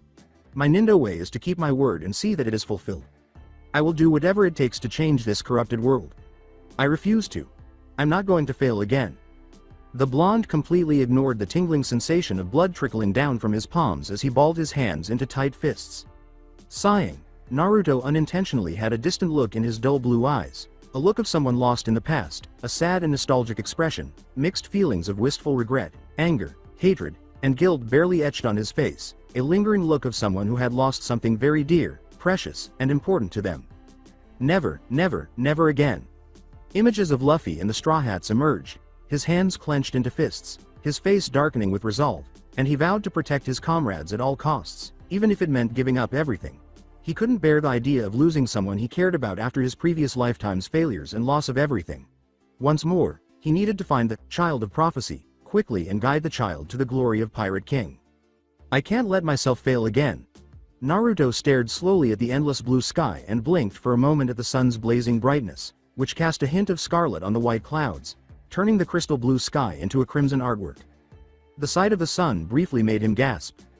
Unconsciously, his hand tightened around the necklace that his parents and godmother Tsunade had given him. The blonde's dream was cut short by Kurama's voice, which tore his hazy blue eyes away from the stunning sky. The emotionless expression on his face caused the nine-tailed fox to sigh solemnly. Gaki, it's true you've gotten stronger over the years. But you really must comprehend, Kit. Your ability to be yourself has diminished each time you use the demon fox modes, and eventually that power will consume your soul entirely. It's only a matter of time until you become his personal puppet because that bastard Shinigami feeds on your soul and life force. Your body will be used selfishly as a mere killing machine and unstoppable tool of destruction, and your mind and soul will be forever trapped inside the eternal abyss of darkness. Kurama narrowed his crimson eyes. Don't tell me you forgot about the risks because I sure as hell remember how Megami explained it to you for about 100 days straight, literally. The demon fox growled and huffed. She doesn't want you to become bastard Shinigami's toy. I hope you never regret it and pass away in such a pitiful manner again, do we understand? Yeah, crystal clear. Naruto closed his eyes and grinned softly, knowing that the fearsome demon fox was just worried about him. Although the Kyuubi won't admit it, he bet the fox would rather die again than admit it. He knew Kurama cared for him. Throughout those long but brief years of training and long before he gained immortality from Megami, Kurama was the only existence that truly understood about his pain and sadness. If the blonde would always punch him in the face, literally, and yell at him for being a fool. It was an odd but crucial bond he formed with the fox demon. Friend. Naruto gave the uplifting idea a gentle smile. Thanks Kurama. Naruto thanked him with a weary smile, and Kurama's eyes softened before snorting angrily. The tense atmosphere soon vanished, and a cozy silence fell between them. Anyway, TCH. It took you long enough to overcome that pitiful admiral. Before the obnoxious reinforcements return. Hurry up and send him away to the Marine headquarters. The blonde nodded in agreement, and a funny light bulb appeared above his head with a fox-like smile. Wait. What? Kurama perspired because she did not like the blonde's evil expression. Kurama watched in silence, perspiring at his stupid and playful blonde comrade, while Naruto grinned evilly and slowly pulled a rainbow colored Sharpie. I don't think they invented Sharpie yet. Oh well XD. Out of his pocket and casually walked over to the unconscious admiral. He knelt down to his knees, removed the Sharpie's cap, and began to laugh in crazy, evil laughter. This is for ruining my favorite shirt. Naruto completed drawing Kizaru's sleeping face with whiskers, a happy face, a mustache, and other ridiculous features in a matter of seconds. Before putting the marker back in his pocket, Naruto laughed and said, Rule number 1. Never anger a famous, handsome, blonde-haired prankster. Kurama grinned and snorted, I'm proud of you, Kit. Now hurry up and summon 2 of my kits so they can send this filthy human away. Yeah, I know, Naruto laughed as he pulled a lovely red, golden scroll from his pouch with fox patterns on the cover. He then pulled out a silver brush and wrote the kanji characters, Kohaku, amber, and Midori, green, on the smooth paper. Before smoke burst all around, the writings abruptly glowed in a blue light. 2 small black and brown fox figures emerged in front of Naruto through the smoke and dust. The tiny foxes were about the size of puppies, and their orange and blue head protectors, which resembled Naruto's, were cozy around their necks. The small fox's puffy black tail whipped joyfully at the sight of Kurama and his blonde-haired master. A pair of amber eyes stared with a hint of playfulness and mischievousness, while a pair of green eyes stared impassively. The little brown-furred fox, on the other hand, respectfully bowed his head. With a joyful smile, the black-furred fox leapt about energetically. The tiny black-furred fox yelled, Naru, Sama, in a childlike manner. Hey Kohaku, Midori. Kurama waved one of his crimson tails lazily as Naruto grinned. With a curious tilt of his head, Midori asked, Is there something you need Naruto? Sama? Kohaku roared with laughter at the familiar yet hilarious scene as Naruto rubbed his head and pointed to the unconscious Admiral Kizaru, saying, Yep, sorry for summoning you guys all of a sudden. I need you guys to take that guy and take him to a place called Marine Headquarters. Naru, Sama, again with your pranks? Exclaimed Kohaku joyfully as he approached the Admiral, while Midori watched the man with calculating green eyes warily. Naruto grinned slightly and nodded before presenting the foxes with a piece of paper. This map shows the location where Marine Headquarters is located. Try not to cause too much ruckus and return to your dimension after succeeding your mission."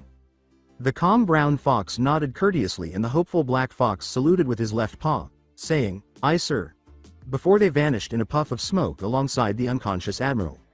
Naruto's smile vanished as they departed, to be replaced by a face devoid of emotion. Kurama muttered, "Kit," and observed the blonde's hand clenching into a fist. "Luffy. Kami. All of you. Kurama, let's go." Naruto and Kurama vanished in a whirlwind and a swirl of leaves. Please don't worry.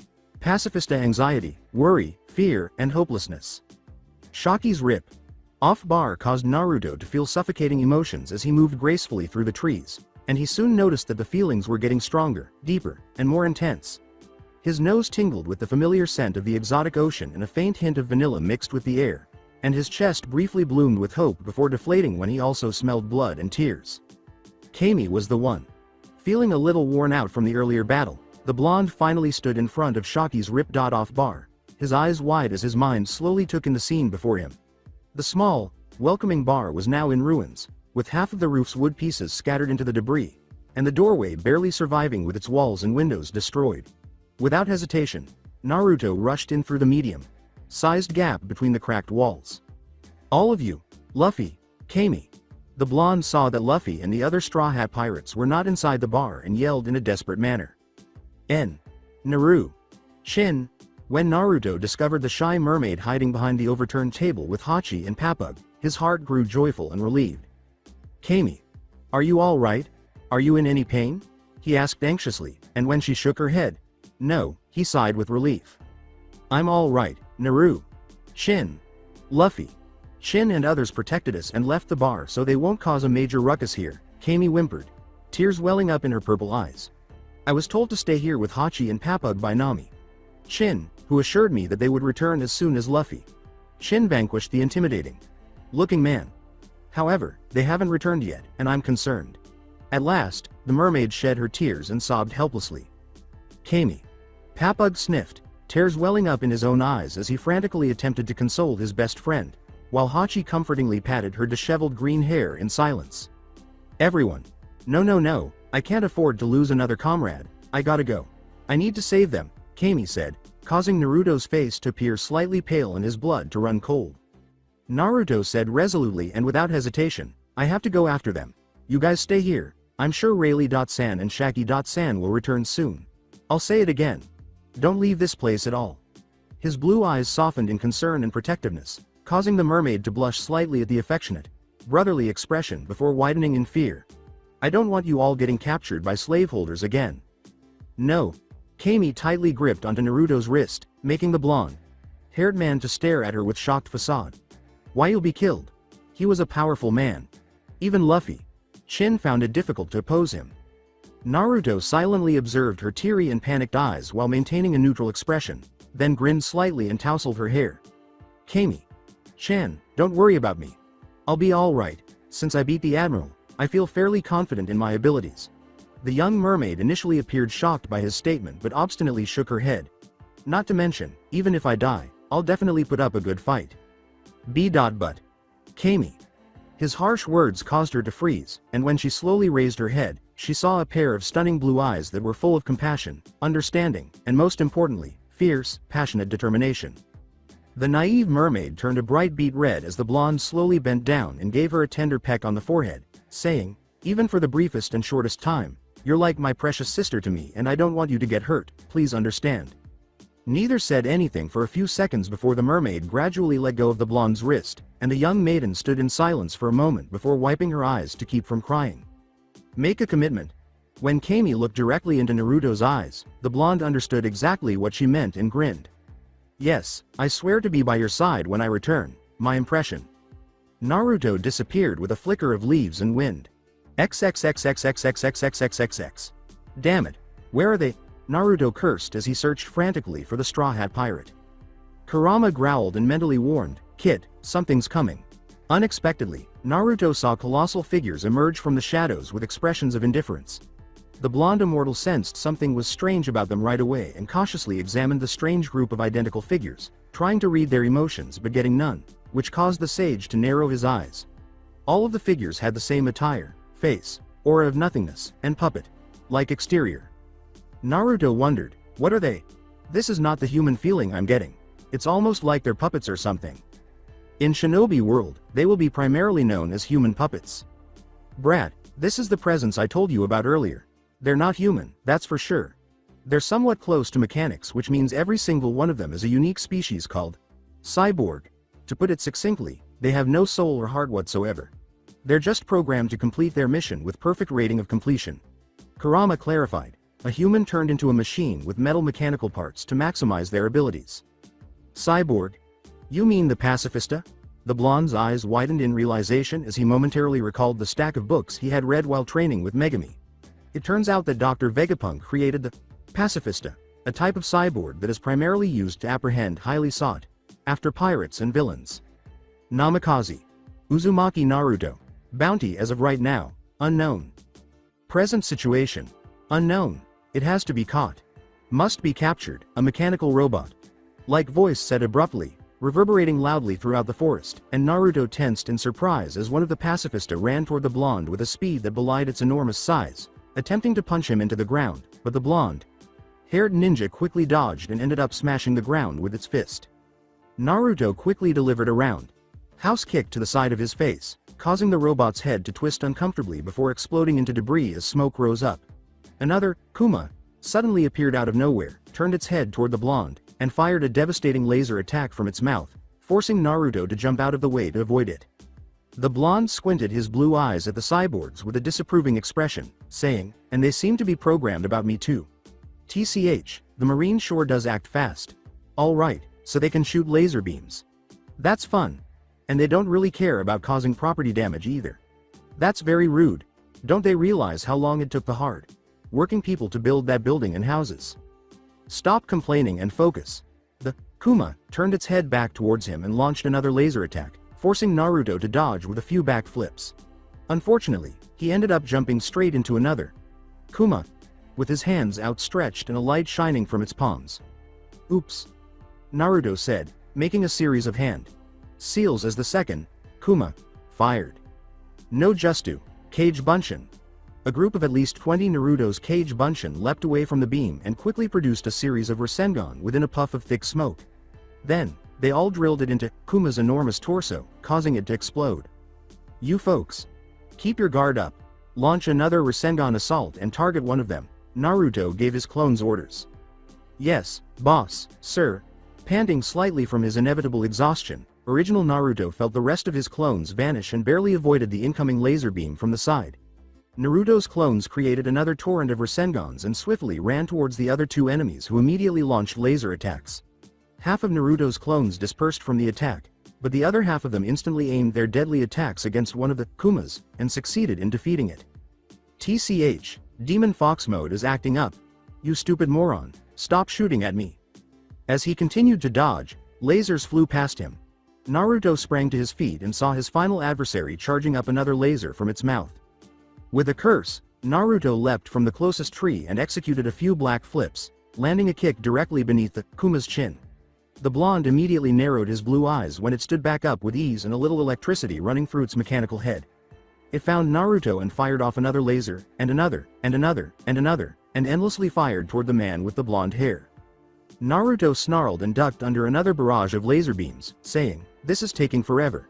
He could have easily defeated this obnoxious piece of metal with just one Rasen Shuriken, but he was too exhausted from the battle with Kizaru, and the blonde could feel the physical strain all over his body. All of you. The blonde froze in shock for a moment, but when another laser was aimed at him, he quickly recovered. Zoro is gone. Kuma, crew, preserve, everyone has vanished. Run, run, run. Naruto's eyes widened as a wave of emotions, including sadness, anger, hate, loneliness, and agony, swept past him like a breeze. Suddenly, the blonde sensed a presence close to him, somewhere around him. Faintly, the blonde smelled tears before widening his eyes when he finally lost himself in the familiar aura. Luffy was the one. Fuden. Rasen Shuriken, before the final cyborg burst into shredded metal fragments. Naruto swiftly gathered the remaining chakra and ruthlessly drove the Rasen Shuriken through Kuma's chest. Naruto's body ached from the pain and stress, but the blonde didn't care. All he wanted was to see them safe and sound. Luffy. He whispered horribly, ignoring the strong smell of burnt mechanic. The immortal. Blonde swiftly sunshined in the direction of where Luffy's presence and emotions intensified, causing Naruto's chest to tighten with suffocating feelings and the blonde to tremble a little as he ran across the forest, memories of his past slowly haunting him, choking his throat with rising cries. He needed to stay strong. He needed to save his friends. He couldn't bear the agony anymore. No. He'll never let his mistakes happen again. Kurama reassuringly whispered, "Kid, calm down," but the demon fox's words never made it to him.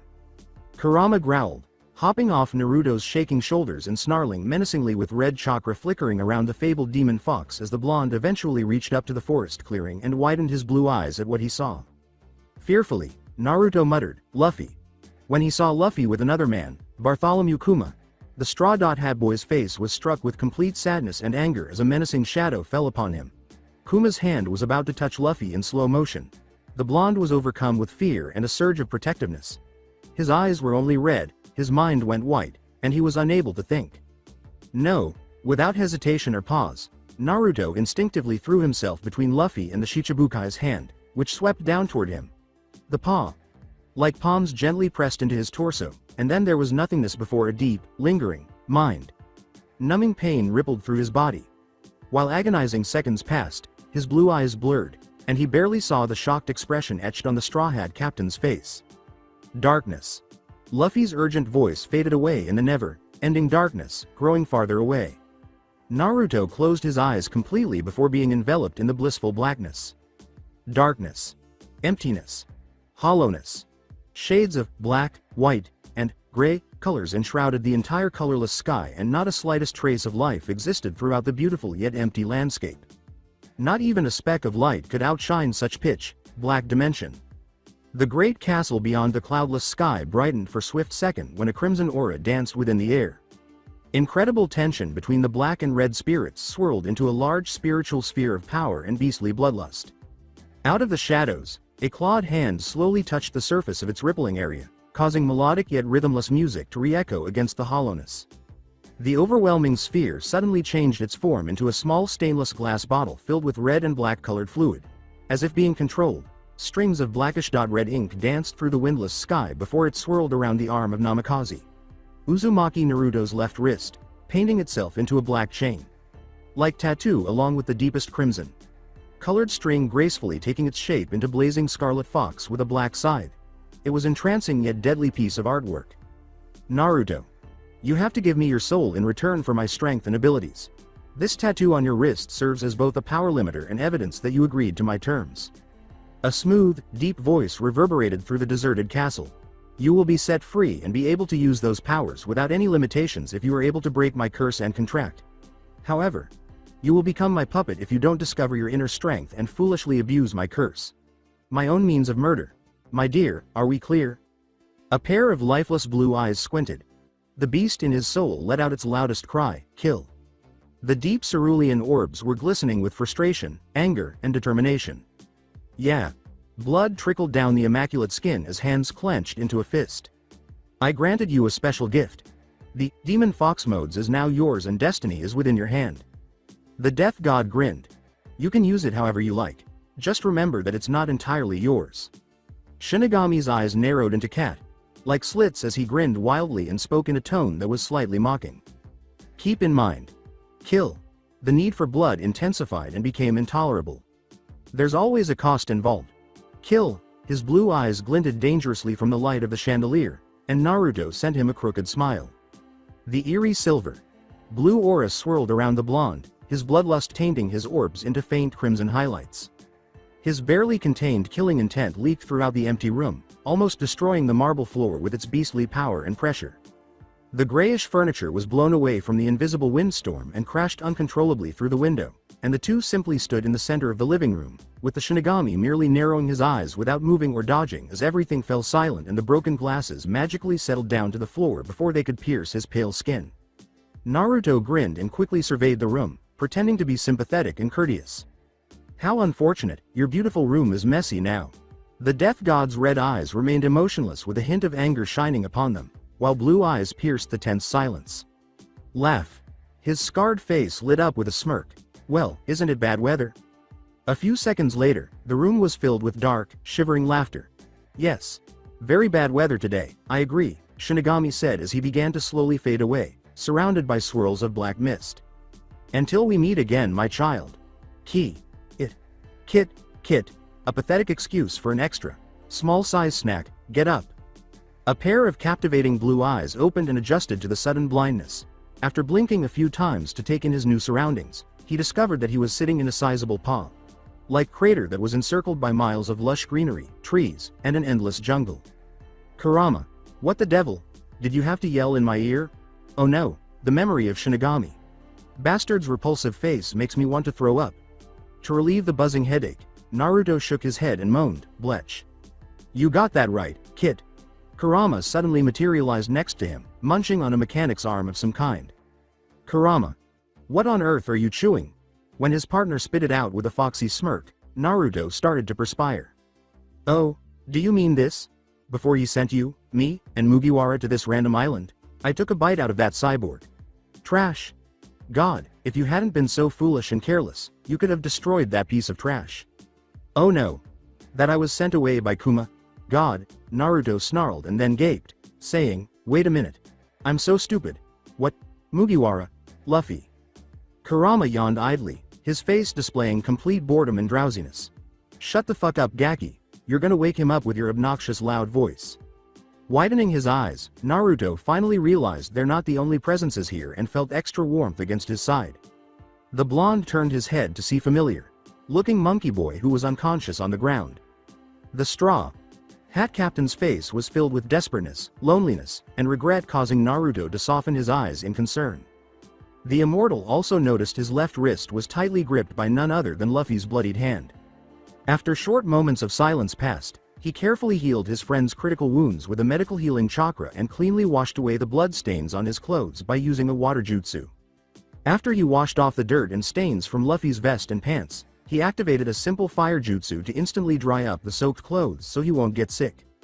Naruto made sure to prevent the fire's temperature from rising above medium degrees, cause he'll be forever damned if he accidentally burned or hurt him. Checking to see if it was dried enough and Luffy was deeply sleeping, Naruto decided to find some information about this strange island and find a way to get them back to Sabaody Archipelago. Careful not to wake up his sleeping companion, the blonde gently peeled off Luffy's vice-like grip around his left wrist and propped himself up. Azure eyes scanned the thick jungle and moved forward, wondering if anyone lived there. Everyone. Naruto turned to see Luffy's jumbled expression, which displayed a mix of grief, rage, and then guilt, and froze at the soft, familiar voice. Zoro. Nami. Sanji. Usopp.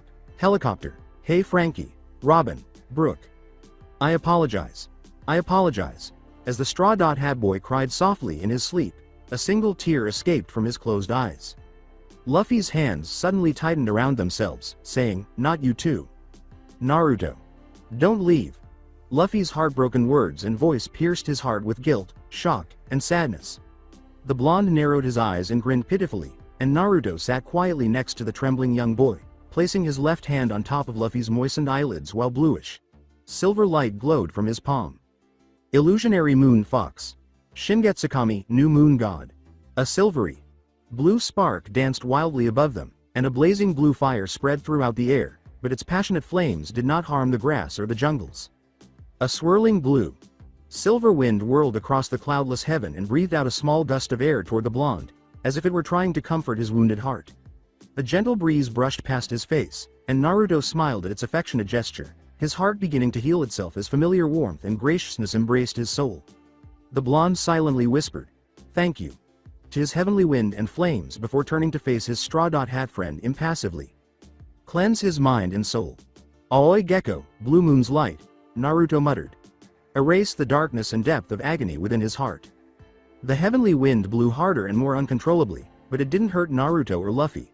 Rather, it seemed to embrace them with warmth and comfort. The silver blue flames responded to his command by burning stronger and more intensely. Shades of silver blue glow emitted from the Moonfox activation symbol located on his azure wrapped katana. Sukioru's midnight sheath and visible blue chakra danced around them with serene yet powerful aura. The sage manipulated the heavenly flames and wind with his right hand as they entirely enveloped around Luffy's limped body with great care and warmth. The immortal cerulean eyes pierced through his pure, strong, yet darkening soul until a flare of silver. Blue light embraced it with calming emotions. Naruto swiftly gestured his wrist in graceful and unhesitant movement as the sky brightened like a magnificent fireworks but quickly disappeared with brief fiery sparks descending upon the ground in silvery cyan luminescence beamed across the earth. Blue light pierced down from the heavens and consumed the young boy with moon-like tenderness glow that put his soul at ease and tranquility. Gradually, the Straw Hat Captain's expression softened and any discomfort from his face completely vanished and was replaced by a peaceful facial look. Slowly, Naruto pulled away his left hand and sighed softly as silver blue light disappeared throughout the wide crystal blue sky. Kyuubi grimaced as he observed the entire procedure. And Naruto was aware that his partner was silently furious with him for what he had done. Why did you purge his soul of his nightmares and gloomy feelings using the illusionary fox mode, Shinsatsuki? Kurama asked, his face showing understanding but disapproval. Naruto, stop watching him. By now, you should know that each time you use the Demon Fox mode's power, you are actually walking toward death. Furthermore, despite his appearance, this mortal, Monkey D. Luffy, is neither weak-minded nor a weakling. To a certain degree, he is completely capable of caring for himself. However, I don't really care if he passes away. His voice gives me a headache, the legendary Kyuubi jokingly said. Barely able to control his emotions and rage, Naruto quickly turned away from his partner and sighed. A pair of electrifying blue eyes snapped toward him, and Kyuubi fell silent at the raging anger, protectiveness, swimming beneath the ocean, like orbs. I know he's not weak, Q, but it's my responsibility to keep an eye on him and make sure he doesn't get hurt. Regarding the Demon Fox modes as well, I believe we have already talked about this subject recently. I had to stop Luffy's soul from having nightmares about his friends and feeling bad about it, even though I am fully aware that this power is dangerous and forbidden. He'll drown in uncontrollable emotions and hurt himself later unless I ease his pain now, Naruto muttered. When I examined the essence of his traits, I found that his soul was extremely pure and had a strong will. He's one of the purest souls I've ever seen, Naruto said, softening his gaze on the sleeping Luffy and lovingly brushing away his untidy bangs, just like Sakura used to do whenever he felt lonely or depressed. However, Luffy's memories were being eaten away by something dark and sinister. It seemed as though he was attempting to forget the unexpected death of his crewmates and think that everything was a dream. I believe that the negative emotions overflowed because of the shock and pain of not protecting his nakama. Something beyond evil attempted to play with his heart and mind. Such distress and emotions are abnormal for someone so strong and determined. From the sidelines, Kurama watched in silence as the blonde rose from his crouched position and looked up at the clear blue sky. I suppose Shinigami Bastard wanted to see how patient I was with him. I never want him to start blaming himself, like I did. For this reason, I used one of my Shinsatsuki techniques to rid him of the bad emotions. Luffy will eventually have to handle his emotions on his own, even though I purified his soul to ease the pain. Until I fulfill my mission, I cannot let the Straw Hat Pirates to die, he said, closing his eyes for a moment before opening them again. 1, 2, 4, 6, 8 Straw Hat presences confirmed, all of them scattered away from each other in different places. Alive nevertheless. No critical injuries. Good, I just hope they'll survive for a while without getting killed. Naruto took deep breaths to calm himself, closed his eyes, and meditated for a few seconds, allowing his natural chakra to spread out. With a quiet sigh of relief, he says, they're alive. Now, on to the persuasion, my incooperative, troublesome friend. The blonde pivoted and fixed her intense gaze on Kurama, who was already aware of their plans. I'll definitely protect him and his nakama, she said, her intense blue eyes shining with determination. I will no longer hold back when I see Bartholomew Kuma or Kizaru again. Anyone who attempts to sabotage Luffy's dream will be destroyed by me. It seems like I've been too soft on the Marines, huh? I'm not too sure if he's the child of prophecy I'm looking for, but it doesn't change this imperishable fact that he's my precious friend. Naruto's raw power and emotions caused the entire jungle to sway violently. Well, it's no longer necessary to play around. Without a doubt, I will overthrow the Gorosei and transform this world. The vile and repulsive individuals will be held accountable for their actions at the Sabaody. Naruto laughed, hey, I'll enjoy killing every one of them. As a dark red aura surrounded him and then dissipated into nothing more than dust. Kyuubi looked at his partner warily, and his expression was the same determined one from that fateful day when Naruto asked him to lend him his power to defeat Orochimaru. Oh, how sentimental. Hurry, too. No, 3 detectable female scent was hidden behind the bush currently in front of the blonde. Kurama's nose twitched at the female scent, and his eyes narrowed as his ears flickered at the snapping sound of twigs and branches not too far away. It's okay if you ladies are just curious about us, but I advise you not to fire that arrow, Naruto abruptly exclaimed, his icy blue eyes piercing through the dense trees. For a few flattering seconds, time seemed to stop, and then 3 feminine figures emerged from the bush, each with a strange snake like bow in their hands and glistening arrows that threatened to pierce through any flesh or bone all the way to the core. Naruto meticulously measured them. A slender young woman with short blonde hair, a startlingly masculine woman with 2 pigtails, and perhaps the tallest woman he had ever seen just gazed at him, her dark, colored eyes reflecting curiosity and childlike innocence. Hey! The blonde made an effort to remain composed and cordial with the attractive women, but when one of the natives aimed her arrow at him, his hands twitched a little. From the corner of his eye, he noticed Kurama sitting next to him and said, "I'm not an enemy, we're just lost." Who are you? Margaret couldn't help but shiver when she heard one of the native, like women speak up, her voice faltering as the intruder's cold, empty sapphire eyes pierced her. The strange creature, which was wearing a silver armor and a red cloak, had a fox-like porcelain mask hanging beside its left waist, black fingerless gloves adorning its slim, graceful hands, and a straw hat beside its peaceful face. A strange creature, with shaggy black hair, a straw hat next to its peaceful face, a blue vest covering the flat chest, and impressive muscles beneath it. Margaret unconsciously took a step back as she felt the blonde creature's gaze land on her. The pair of deep sapphire eyes held such power and emotions beneath them, sending another shiver down her spine. "Are you all right, Margaret?" With perspiration trickling down her cheeks, Sweet Pea whispered, "What should we do? We cannot simply allow these invaders to roam freely on our property. Shall we murder them? To me, they don't appear to be women." The idea of killing them made Aphalandra uneasy, but she felt strangely at ease around the strange blonde-haired creature. The tall Kuja warrior looked curiously at the species' appearance, obligingly admiring the gorgeous crimson and silver blue duo katanas strapped on his back. Her eyes wandered to a beautiful crystal necklace around the creature's neck, shimmering with pre-golden yellow and crimson colors. The blonde seemed to sense her stare, averting his gaze, and the tall woman's face heated up a few degrees before shyly turning away. "Her actions remind me of Hinata," Naruto said, softening his gaze at the Hyuga heiress. "Gaki." When Kurama abruptly changed his tone to one of "Oh.my. Fucking God. I'm such a genius that I discovered something awesome," the blonde's eyebrow raised in her mind. "What? I just realized that this island only has female scents. I can't smell any male scents here." And sigh. "You're such a stupid, dense fool. What I'm saying is that there are only women on this island and no men at all. The empress of this island is one of the Shichibukai, isn't she? Boa Hancock? Perhaps we could ask her about the world government. Oh, I think I read a book about No Man Island before. I believe it was called Amazon Lily. Now that we're in fucking heaven, that's more important than that. Boo. Ya harem time." After a few uncomfortable moments in the mental chat room, Naruto blinked innocently twice before his face suddenly turned a vivid red. "Why? You lecherous perverted fox, is that all you consider? Hey, you haven't gotten laid in how many motherfucking years? Come on, Gaki. Relax a bit. I'll bet you'll get laid with the empress here." Kurama. "Yes? Stop talking. You hurt my feelings. Good, stop talking now." Annoyed by the demon fox lord's perverted thoughts, Naruto sighed inwardly. Ignoring the Kurama's mental accusations that he was gay in any way, Naruto's mind considered the information he had just learned. The island where Kuma had sent him was Amazon Lily, a no-man island ruled by a beautiful empress named Boa Hancock, who is also one of the Shichibukai. Fortunately, there didn't seem to be a marine headquarters nearby. Based on his research, he knew that Hancock was a real man. Hater and hated any male species. However, if he were to meet the empress and persuade her to share some of the Gorosei's plans. The blonde's thoughts were filled with the native woman's voice. "I'll say it again. Who are you?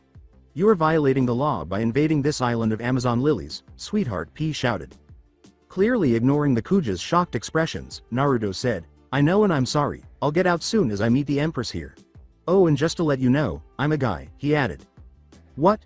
Do you want to meet Boa Hancock? Sama, our stunning empress?" Margaret shouted, outraged by the intruder's foolish statement before widening her eyes even further. And are you a man? Man. Wow. Exclaimed Aphalandra. Yes, do you have a problem? Kurama merely sighed at his foolishness, but Naruto tilted his head, perplexed by their dramatic responses. Whoa. I've never seen a man before. This is the whole story of my new discovery, Sweet Pea said, gazing at the blonde with fresh curiosity and interest. Margaret, merely stunned and frozen, gazed openly at the man before her eyes fixed on his utterly masculine face, sun-kissed flawless skin, toned yet graceful figure, and heavenly sapphire eyes that, for some reason, made her feel very warm. She bit her lip and angrily shook her head.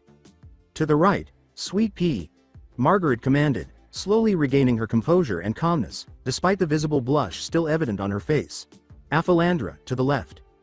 The two Kujas in question promptly obeyed the command and expertly pointed their arrows and bows at Naruto. I won't allow you to meet Boa Hancock. Sama, particularly if you're male. She hates and despises the men, Margaret said. They should be punished because they are monstrous, repulsive, and vile beings. So she's a sexist, then? Naruto cocked his head. Margaret twitched her left eye. Why, you arrogant jerk? Avoid making fun of Hebehime. Sama. Before anyone could blink, Margaret knotted an arrow to her snake bow and drew the string back. A whooshing sound vibrated against the air as the arrow was aimed to pierce through the blonde. Naruto quickly removed his beloved, Akai Shizuku, from its sheath and effortlessly reflected away the deadly projectile, which sheared past Sweet Pea and exploded through the tree trunk behind her, causing a shower of bark and timber to spread throughout the jungle. Naruto quickly put his red katana back into its sheath and purr like sound beneath his palm. The blonde grinned when Sukioru begged for his cheeks and hair. After straying from his swords, Naruto's icy gaze fell on the Kuja's weapon. As Naruto looked at the damage to the tree bark, he thought, those arrows aren't normal. I literally didn't use any of my strength to reflect it back, but normal arrows shouldn't make a big damage like that.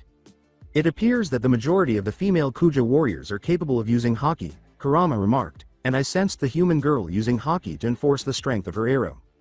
Impressive, Naruto thought, his eyes bright with laughter. Wah! How did he reflect back Margaret's arrow? Sweet Pea trembled as she turned to look at the broken tree bark behind her. Is he using haki? Margaret mumbled to herself, fear and caution pressing down on her. What?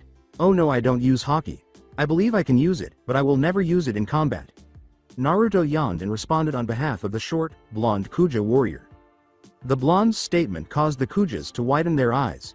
He used his own haki to reflect the haki armored arrows as if they were insignificant. With a sharp, predatory gleam in her eyes, Margaret snapped out of her daze and knotted another arrow to her bow, saying, the next one won't miss. Full front, left, right. Aphalandra, Margaret, and Sweet Pea pointed their arrows at him. As the deadly projectiles streaked in his direction, Naruto whispered, Shinsatsuki. His katana, Sukioru, erupted in wind and heavenly flames. He and Luffy were surrounded by a protective silver-blue aura. The blonde's powerful force caused a cloud of smoke to rise as the arrows struck the sphere. Like protection and broke into nothing more than dust and ashes upon contact. The impact alone broke bones. The scene before them left the Kuja warriors speechless. In her veins, Margaret felt her blood turn to ice water. A celestial species that had descended from the heavens had taken the place of the man. With a single glance, the soft yet passionate sapphire orbs pierced her, stripping her bare, and she thought it only looked human. The jungle was surrounded by intense burning heat, and the afternoon sky was illuminated into a dimly lit night by gorgeous shades of silver and blue light. The swirls of magnificent hellfire swung out in an animal-like fashion, emitting a brightness akin to a star. She nearly passed out for a moment when a magnificent celestial fox appeared next to the blonde in the midst of the blazing blue conflagration. Its icy yet blazing eyes challenged her to defy such a divine presence. Her lungs tightened, her heart raced, and she felt unbelievable pressure. She turned shakily to face her friends, who were equally astounded by the man's unadulterated strength. With a deep sense of reverence and terror for the sacred essence before her, she returned her gaze to the scene. However, the creature vanished a heartbeat later. Only the blonde man was left to stand with his arms crossed and with pride. Such a pity, but the playtime is over. Margaret let out a startled squeal as the man disappeared, only to resurface behind Sweet Pea. When the masculine woman finally realized the overwhelming presence behind her, she just froze in terror and blinked. Naruto struck her neck with his hands while whispering, "Good night, darling." Naruto carefully placed the woman on the ground, obviously unconscious, catching her before she could fall forward and faceplant toward the hard surface. The blonde turned to see Aphilandra knotting another arrow to her bow as a whooshing sound suddenly cut through the air, and he easily caught an arrow with his bare hands. Her face was filled with terror, and there was a faint hint of rage visible. With a smile, the blonde said, "It's okay, I only knocked her out." Whether out of relief or surprise at the intruder's sudden kindness, Aphilandra's stance flattered, and Naruto swiftly took advantage of the space between her flaws. The tall woman was startled when he suddenly materialized in front of her and just stared into her eyes. "Good night to you too, sweetheart." She was drawn into a harmless genjutsu by his silvery, blue iris, glowing eyes. The tall Kuja warrior's senses abruptly stopped working. His stunning sapphire eyes, which resembled the ocean, made her smile unconsciously, and she was filled with awe. She closed her eyes as the darkness mercilessly overcame her. She fell backwards instantly. As the woman gently landed on top of the magnificent flower bed that Naruto had created for her using his wood-release chakra, she avoided a hard crash against the earth's surface. Margaret said in a daze, "Wow." She was astounded by what she had just witnessed. In just a few seconds, he created a stunning flower field. In addition to being a dangerous sword master with strange yet potent abilities, he also had the ability to make seemingly impossible things possible. Similar to a magician. No, L like A. Kami. A drop of perspiration trickled down Margaret's brow. This man had been playing with them from the start. What a jerk he is. Naruto's body flickered again, and then all of a sudden he was standing in front of Margaret, staring at her with emotionless eyes. Naruto grinned sheepishly and said, "Sorry, but I need your help, so I'm gonna kidnap you. But good night for now." The last surviving Kuja warrior's eyes widened and she attempted to flee, but it was too late. Her footsteps flattened her and she lacked the strength to do so. Her eyes would not stay open. Her senses were quickly dulled by overwhelming power, and her face, arms, legs, and entire body began to feel irresistibly warm. She was drawn to the calming darkness by unimaginable pleasure and peace. "Sweet dreams, darling." His voice reverberated. She started to lose her vision. She sensed that she was drowning. Farther, farther, farther into the blackness. She appeared to be submerged in the ocean, drifting aimlessly into the unknown. Her heart was encircled by fear. However, a pair of sapphire eyes put her to sleep, and a silver lace of warmth kept her calm. And she eventually fainted. "Meat. Sanji. Food," Luffy exclaimed as he leapt to his feet and looked around in bewilderment at the thick jungle that surrounded him. "Huh? Where am I?" Then memories of Kuma, Sabaody Archipelago, and his Nakame raced through his mind like a swift tsunami. Luffy's eyes grew wide as he took in everything that had happened, and he furiously scanned his surroundings, looking for him. "Oh, you woke up." With lightning speed, Luffy snapped his head in the direction of the blonde man who materialized carrying a massive roasted pig on his shoulder before hurling it to the ground. Naruto grinned as his blue eyes turned into gentle sky hues. "Morning, Luffy." He could smell the alluring aroma of meat, but his eyes and thoughts were fixed on the man. Luffy swallowed, his eyes growing dimmer by the moment and his mouth drying out. Rushing over to the blonde, the Straw Hat Captain gave him a tight, rubbery embrace. Naruto gave the child a gentle smile and gave him a warm embrace in return. "Luffy, you've done well and don't worry. Your Nakama is safe." He could feel the little boy relax a lot, and feelings of relief, thankfulness, and joy filled his heart. He muttered, "You." But Naruto tilted his head, not getting what he was saying. Thank you." The blonde went cold. Luffy embraced him tightly, as though he was worried that Naruto would vanish once he released his hold. "Thank you. Thank you. Thank you. Thank you," he said. The younger boy shuddered as the memory kept coming back to him, and tears gradually began to flow. However, all doubt and fear vanished completely when his savior assured him that his Nakama was safe. "Luffy." Naruto sighed softly, comforting him by putting his arms around him more tightly and stroking his back in a way that a parent would. "Don't hold it in, you're strong. Very strong. But there are times when even the strongest soul breaks down, unable to keep up with the tragedy and despair weighed upon him, and it's okay to cry. Don't ever think that showing your tears is a weakness, never." Luffy slowly separated himself from the blonde's alluring warmth and met his eyes, utterly captivated by its genuine, truthful blue hue. "I have to go back."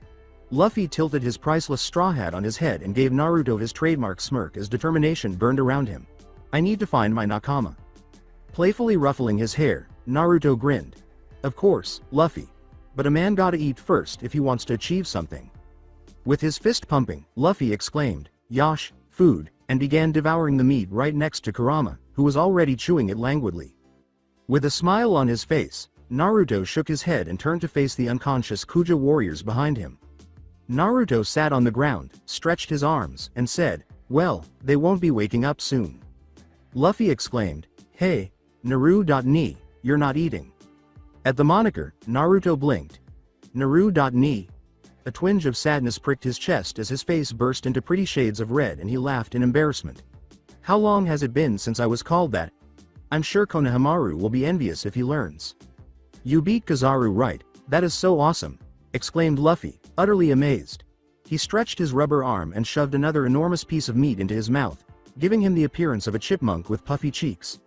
"You're so strong. Can you fly? Can you walk on the water? Can you do tricks? I wonder who's stronger if you fight Zoro in sword duel. Oh yeah. Your swords are so pretty. Oh, and can you do magic?" he said. Naruto chuckled at Luffy's pouting expression and said, "Haha, maybe."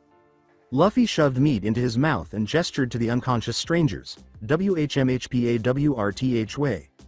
Naruto yawned and said, "Oh, they're the natives who live here. This island is called Amazon Lily, a no-man island to be exact. Only women lives here."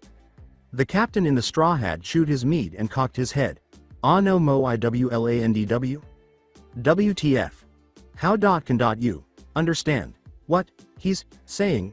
Kurama shifted his gaze between the blonde and the straw hat. Turned to face Naruto, who brushed it off with professionalism.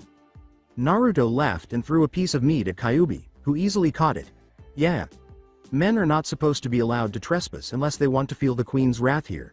And the said queen is one of the Shichibukai known as Boa Hancock, who is also famous because of her irresistible beauty and charm." Luffy gulped down his meat after nearly choking on it. "Shichibukai?"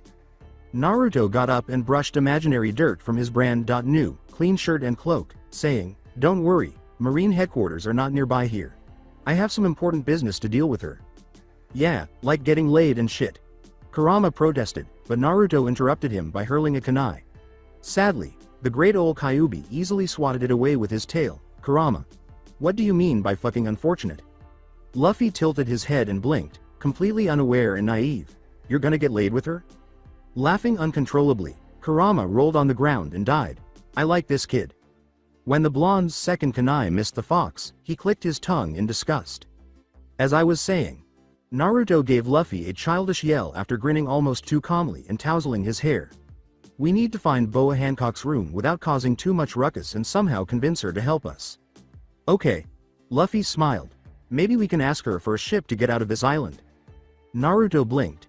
He could simply use his Demon Fox modes to transport them or his wooden release to build a ship, but, deaf to the Straw Hat Captain's juvenile yells, the blonde shrugged and tousled Luffy's hair. "Oh well, if that's what the younger boy desired." Naruto knelt before the short-haired Kuja warrior and lightly placed his hand on her forehead, saying, "First of all, I need to imprint a map of this place." As he looked for maps and information in her mind, his palm glowed silvery blue. He got up and carried Margaret in a bridal manner, saying, "Okay, got it." Kurama. With a sigh, Kyuubi transformed into a human and said, "TCH. I know. A tall figure stood in the center of the clearing as the dust and smoke scattered. He yawned languidly and scratched his crimson, spiked hair. He wore black cargo pants, silver combat boots, and a casual red shirt. Silver studs were placed in his ears. Kurama moaned as he extended his human form. "Ugh, so fucking uncomfortable." "Wow." Luffy exclaimed, his eyes glimmering with wonder, "So cool." Kurama laughed and easily slung the other Kuja pair over his shoulder, saying, "You saw it once already, kid." Naruto gestured to the massive wall encircling the island's center and said, "Luffy, do you see that giant fort over there? We're gonna jump over it." Luffy smiled. "Got it." With a sly smile, Naruto knelt. "Ready, set, go," he exclaimed as he rose high in the air, whooshing past the trees in the jungle with incredible speed, and straightened out of his crouch. Luffy, on the other hand, extended his arm and grasped the surface of the fort before allowing himself to be pulled up. "Woo!" Luffy exclaimed as he landed on the ground of the fort with a broad smile. "Wow, what a big city." With ease, Naruto landed next to the Straw Hat Captain and took in the expansive city. The blonde mentally examined the map he had taken from the Kuja warrior's mind and said, Boa Hancock's room should be close from here, let's go." He leapt down to land on top of the ground after carefully holding the slender Kuja warrior in his arms. He hopped off easily, and Kurama and Luffy followed suit. Naruto placed Margaret on her back and said, "Leave the Kuja warriors here, I'm sure the others will quickly find them." Kurama sighed with relief as he dropped the Kuja warriors, not very gently. "Kurama, be more gentle." Kurama yawned and cracked his neck, saying, "I did." "Intruders!" exclaimed a number of Kuja warriors as they charged in their direction. "See?" Naruto asked with a sly smile before taking off running. Luffy let out a loud laugh and trailed behind him. Kurama fled after shaking his head, fucking tired. Awakened Kuja warrior Margaret yelled, "Wait," and pointed her arrow at the fleeing intruders. "Sorry Maragray. Chan," Naruto grinned and winked over his shoulder. "I hope we can have tea together sometimes." "I said wait." She shot an arrow at him before she could think to stop herself, and the lethal missile sailed past the city, slicing open his skull. The blonde laughed with Luffy as they proceeded, barely avoiding the arrow that was aimed at them from behind. The Kuja warrior swore and attempted to shoot another arrow, but her hands would not cooperate. She stood perplexed as fear and hesitation took hold of her heart, helplessly observing as the intruders vanished from view. As a number of other Kuja warriors pursued the intruders with their weapons, Kikyo said, "Margaret, are you okay? Are you hurt anywhere?" Margaret remained silent. Slightly aware of Kikyo, she woke up Sweet Pea fussing over her, talking to her, and checking on her. They mentioned that hubby Sama had returned from her trip and that they needed to notify her of the intruders as soon as possible. Margaret just stood there shaking and staring at her tense hands. "What made me hesitate? What do I fear? Am I terrified of murdering him?" Her thoughts suddenly flashed to his kind expression and gaze. Is every man as erratic and difficult to comprehend as he is? Kurama leapt onto the roof and asked, "Are we there yet?" He easily avoided arrows that came close, allowing them to fall back to earth as gravity took care of the rest. Luffy laughed next to the blonde and punched the arrows back to the Kuja warriors, reflecting them away. Kurama asked idly, "Are we there yet?" "Almost." "Are we there yet?" The blonde said, "Maybe." "Are we almost there yet? If you shut up then maybe we'll magically get there." "Are we there?" "Shut the fuck up for a moment, Q." With the exception of Luffy, who was giggling at the two of them's antics, the three fell silent. Naruto sighed in his head at the pleasant tranquility. "Are we there yet? Fucking god Kyuubi," Naruto yelled angrily at the red-haired man who was grinning. "I'm gonna kill. Shit." The rooftop beneath him led to his demise, and the blonde growled when his footing failed him. Naruto snarled and spread his legs to cushion the blow of his landing, saying, "Gonna beat up Kurama after this." As he hit the shallow water, he briefly felt as though someone else was in the room. Bathtub. Although the fog made it difficult for him to see, he could tell that someone else was present. He turned to face the bath after hearing a loud splash. Something or someone was looming in the fog. "Who are you?" A velvety, cold voice rang through the reverberating chamber. "Show yourself." "A woman?" Naruto's eyes narrowed. "Don't tell me." The lone shadow emerged in the darkness, slowly forming itself in front of him, confirming his suspicions. Naruto's eyes widened as she finally appeared through the fog and heavy steam cloud. His eyes trailed off to her body, betraying him as pale skin appeared to shimmer in the bath's lights. He spluttered, ripped his face off her stunning body, and ventured to meet her eyes, terrified because he didn't want to feel a woman's fury. An excellent illustration of this was Sakura, Chan and Tsunade. Bachin. He was about to apologize, but as soon as he saw her face, it vanished. A few bangs adorned her heart-shaped face, and her silky black hair was slicked back and damp. Like sparkling stars in the night, her lovely crystalline eyes gleamed. It was unquestionably Boa Hancock. Amazon Lily is the island's ruler and one of the Shichibukai. With a look of surprise and rage on her face, she hissed, "A man." The blonde froze in surprise and astonishment. However, on her back, Naruto's blood turned to ice water after feeling angry. On her pale white back, a horrifying looking symbol of the despised Tenryubito was engraved. Celestial dragons is another name for them. The mark bestowed upon everyone compelled to serve that repulsive, pitiful excuse for a living thing. The mark was that of a slave. Hancock was furious at the man before her. Ignoring her as so disgusting and rude, she was about to strike him when his captivating sapphire eyes met hers. As his eyes seemed to linger on her body, the female Shichibukai gasped, shocked by the emotions that were barely concealed beneath the orbs. She felt her body heat up. But she was not the object of desire, hunger, or even lust, only genuine, truthful sentiments of innocence, care, and protection. "Who is this guy?"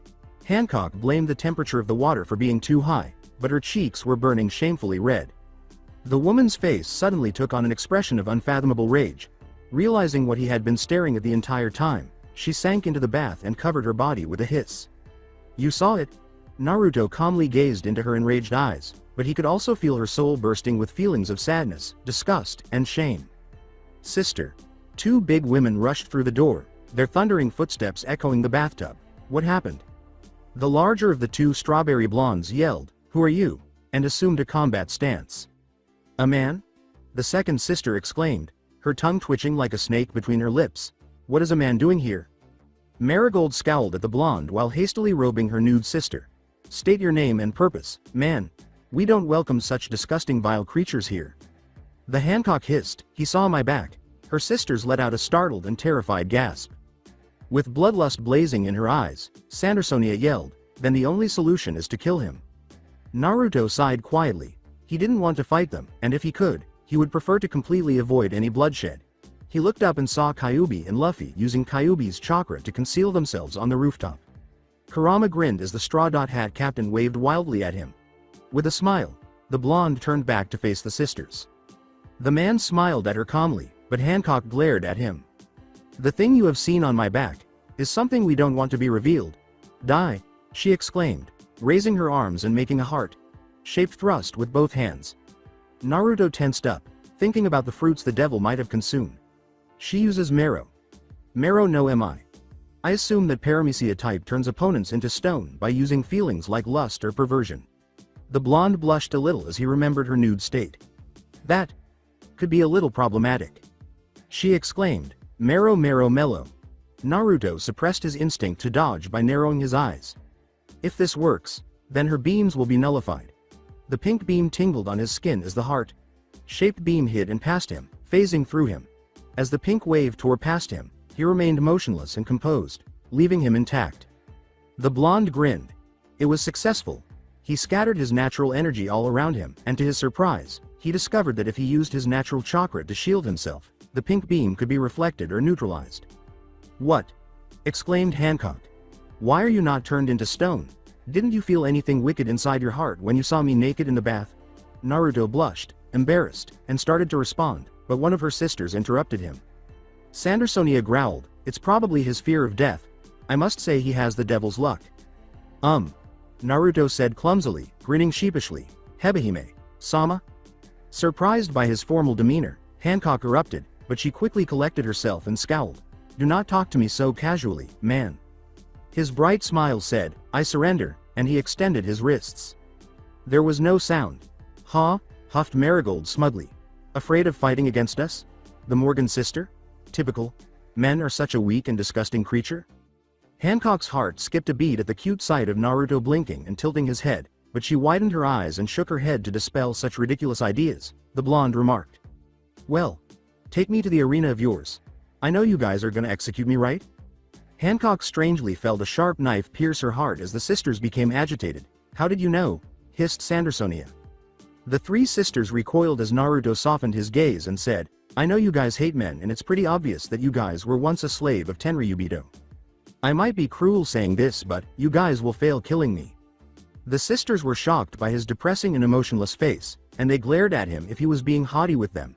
"And if you fail, give me one of your ships so I can leave this island." Hancock turned away after remaining silent about his statement for a few seconds. She gave the order, "Take him." When the large sisters attempted to bind Naruto's body with steel serpents, he didn't even bat an eyelash, but for some reason, the reptiles were so terrified of him that they wouldn't coil around him. Perplexed, Marigold chose to loosely chain his legs and place regular cuffs on his wrist. He allowed them to take his two priceless katanas. The conflicting emotions of the blade made his soul tingle with sadness.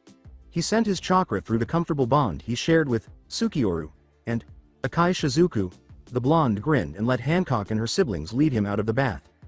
As the women murmured to one another, Hancock proclaimed, "We have captured the intruder, a man," to the worried Kuja warriors and citizens as they paraded through the streets. "A man? Wow, it's my first time seeing a man. I might be crazy or something, but don't you think he's beautiful?" "Don't be stupid, he's a man. They're not supposed to be labeled as beautiful. Yeah, they're supposed to be disgusting, horrible, and ugly." Through the boisterous crowd, hiding behind the houses, the blonde, Haired Sage saw Luffy's anxious expression and Kuramasa's playful gaze as if in slow motion. Sensing the younger boy's nervousness and worry, Naruto smiled reassuringly at the straw hat captain. As the Morgan sisters escorted the man to the execution arena, time appeared to return to normal after a heartbeat. Despite the women's furious cries for his blood and death, Naruto remained composed and grinning as he sat in the middle of the spacious arena. Abruptly, the crowd applauded Hebehime and her sister's arrival. She rested on Salome, the snake curled back like a chair, her sisters at her sides, trying to control her ferocious emotions. When the man who was going to be executed smiled at her, she squinted in disgust. And when her heart skipped a beat, she was perplexed. Mariagold inquired, "Are you okay, sister? You're turning red." Hancock's eyes grew wide and she quickly composed herself. Taking a deep breath, she narrowed her crystalline eyes and said, "Yes, Marigold, I'm fine." Hancock calmly said, "Tell me, man, what is your purpose here?" Naruto grinned. "I told you, if I manage to survive your so-called execution, I'll be taking one of your ship." Hancock snapped at his earnest remarks. "Lair, I will not tolerate lies spitted from your mouth, man." Whatever that man said or obliviously lies. Just as Hebehime Sama said, the stadium erupted in indignation. "How disrespectful toward our queen, disgusting. Kill him. Only death can wash away his unforgivable sins. Does he really think he can fool us?" Margaret's heart lurched in fear as the man in front of her kept grinning in the middle of the crowd. How is that smile still on his face? Was he crazy? Staring at the blonde, the slender warrior bit her lip in worry. A pair of sapphire eyes suddenly locked with hers. From the arena, he smiled gently at Margaret, making her gasp. Hancock sneered, "Don't think that you will leave here alive. You won't be able to escape from death." Naruto grinned and opened his mouth to speak, but then his eyes widened in shock. Please wait, Hebehime Sama." Margaret rose unsteadily from her chair, panting. The stands echoed with whispers of surprise and shock, and Sweetpea and Aphilandra gazed at her with fear and concern. Leaping from her perch, the Kuja warrior ran in the direction of the blonde in chains. The young warrior grinned at Naruto and turned to face the Morgan sisters when he whispered, "Margaret-chan. Hebehime Sama, please forgive my rudeness and sins, but I don't think he has bad intentions for this kingdom at all." Hancock's remarks were like a knife piercing the arena. "Are you one of the guards of this kingdom?" Hi. Margaret shivered in utter terror and anxiety as the island's ruler gazed at her. "State your name." My name is Margaret, Hebehime Sama." Hancock narrowed her cold eyes and said, "Tell me, Margaret, what is one of our important rules that must be followed since many centuries ago?" Margaret swallowed. Her throat thickened with increasing fear as she shivered and said, "Men are forbidden to intrude this island. If they do, their punishment is death." "Correct. Then why are you defending him?" Margaret squeezed her eyes shut and stammered, I feel responsible." As whispers and murmurs erupted throughout the stadium, Hancock arched an eyebrow. I failed to do my duty to finish him off. I hesitated killing him Margaret. Chan. The soft, kind voice instantly allayed Margaret's worries, and when she turned to look, she saw the blonde man grinning. "Thank you." The sigh made her flush, and she spluttered, Why are you thanking me for? And don't talk to me, man." He laughed. "Name's Naruto, not man." Still blushing a shameful pink, Margaret blinked. Naruto. The Kuja warrior exclaimed, delighted to have finally discovered his name. "Go back, Margaret. Chan. I can take care of myself." But Hancock abruptly stood up from her serpentine cushion and uncrossed her legs. As she descended the stairs gracefully, her heels sounded a click. Click. Click. Click as they rose sharply against the marble floor. Standing in front of Margaret, who was terrified, the Snake Princess gazed down at her with icy eyes. "Margaret. I like honest people and their honesty. Tell me, do you want me to forgive you?" Yes. Naruto's eyes narrowed. Something was horribly off. He saw the Hebehime run a hand through her own raven hair. A heartbeat later, he felt a sudden darkening of her soul's emotions. Feeling jealous. Envious. Why? For what reason was she envious? When the Snake Princess lifted her arms in that well-known pose, the blonde's eyes widened. He sensed that her heart and soul were leaking devil fruit power and murderous intent. Hancock. Don't. Hancock paid him no attention. Marrow mellow. The heart-shaped beam swept across Margaret's body, causing her to gasp and widen her eyes in terror. As Naruto watched, she turned to stone in front of his eyes. The blonde's heart ached as he saw her horrified, terrified expression that would never go away. A cold rock replaced the warm flesh. The doe's brown eyes turned to that slate gray as her body grew rigid and unyielding. Hancock. Why? She's your comrade, right? Naruto yelled at her, his voice full of rage and disgust. She continued to ascend the stairs. She didn't deserve this, she did nothing wrong. Hancock hesitated. She returned to her serpentine throne without saying another word. She has been punished for defending the intruder. A tiny, vicious smile flickered at the corner of her mouth. This place is the kingdom of the warriors, Amazon Lily. Where if you are powerful, you are powerful. You will die fighting, unfortunate man. While we shall watch your death. She gave the order, bring Bakura to the arena. He heard a low growl echoing behind him. He knew what it was without having to look. He was aware already. He was dwarfed by a huge panther that was easily 4 times his length and twice as big, with glinting eyes of ruthless crimson. She looked at him with those icy, cruel black eyes and said, "That black panther's name is Bakura. It is a carnivorous animal that was used as an executioner by the empress of this kingdom for many generations." With a voice that reverberated throughout the arena, Hancock enjoyed elaborating. Once the execution is done, not a single bone of his victim will be remained. Be thankful, man. Sandersonia snapped. Even if it's a disgusting creature of men's species, Bakura will eat you with pleasure. Naruto slowly rose from the ground, ignoring the chaos around him. The arena erupted in wonder and awe at his actions as he effortlessly broke the chains that bound him and called forth his priceless duo katana. Wow! Where did he get that katanas from? What a beautiful swords!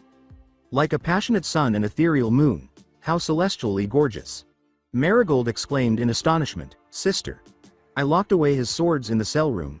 When did he get it back?" Hancock grinned cruelly and said, "No need to fuss, Marigold. It won't change the outcome of his death."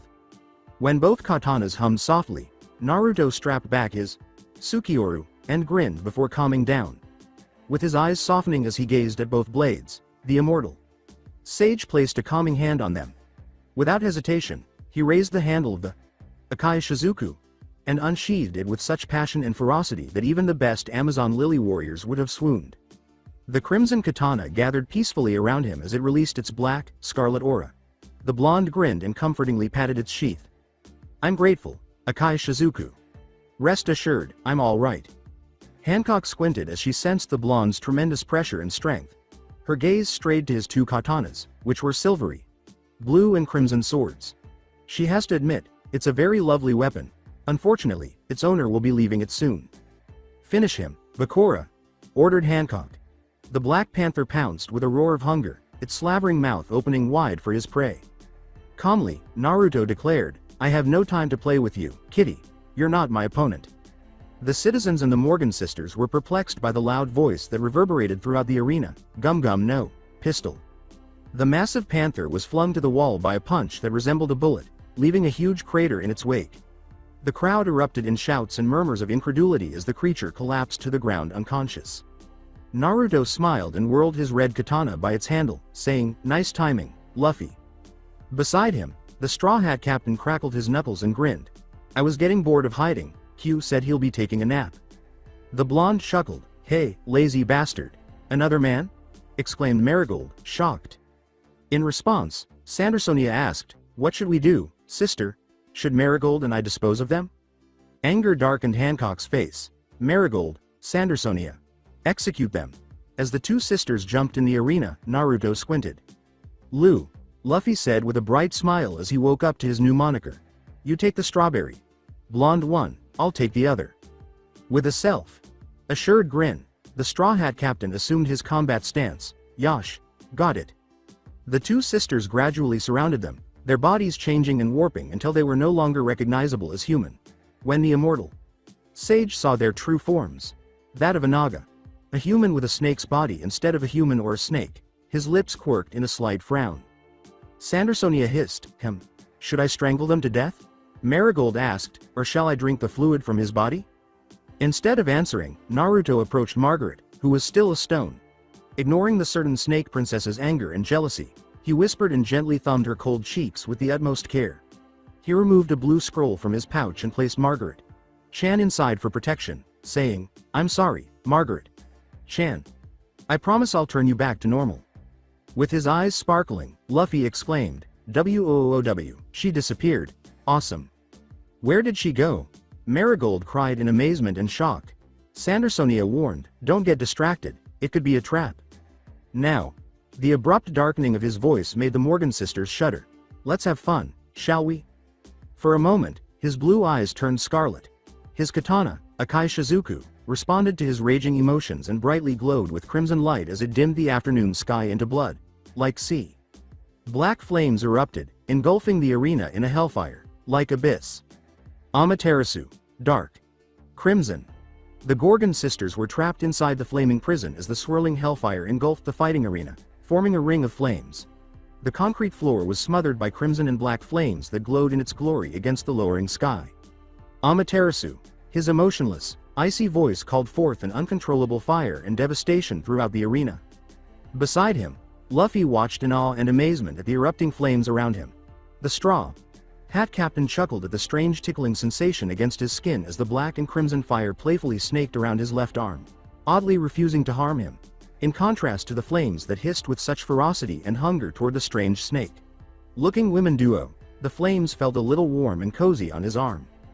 The Gorgon sister leapt swiftly from the slithering waves of bloody, crimson and jet black flames. When their Busashoku haki failed to put out this fire, they widened their eyes in bewilderment.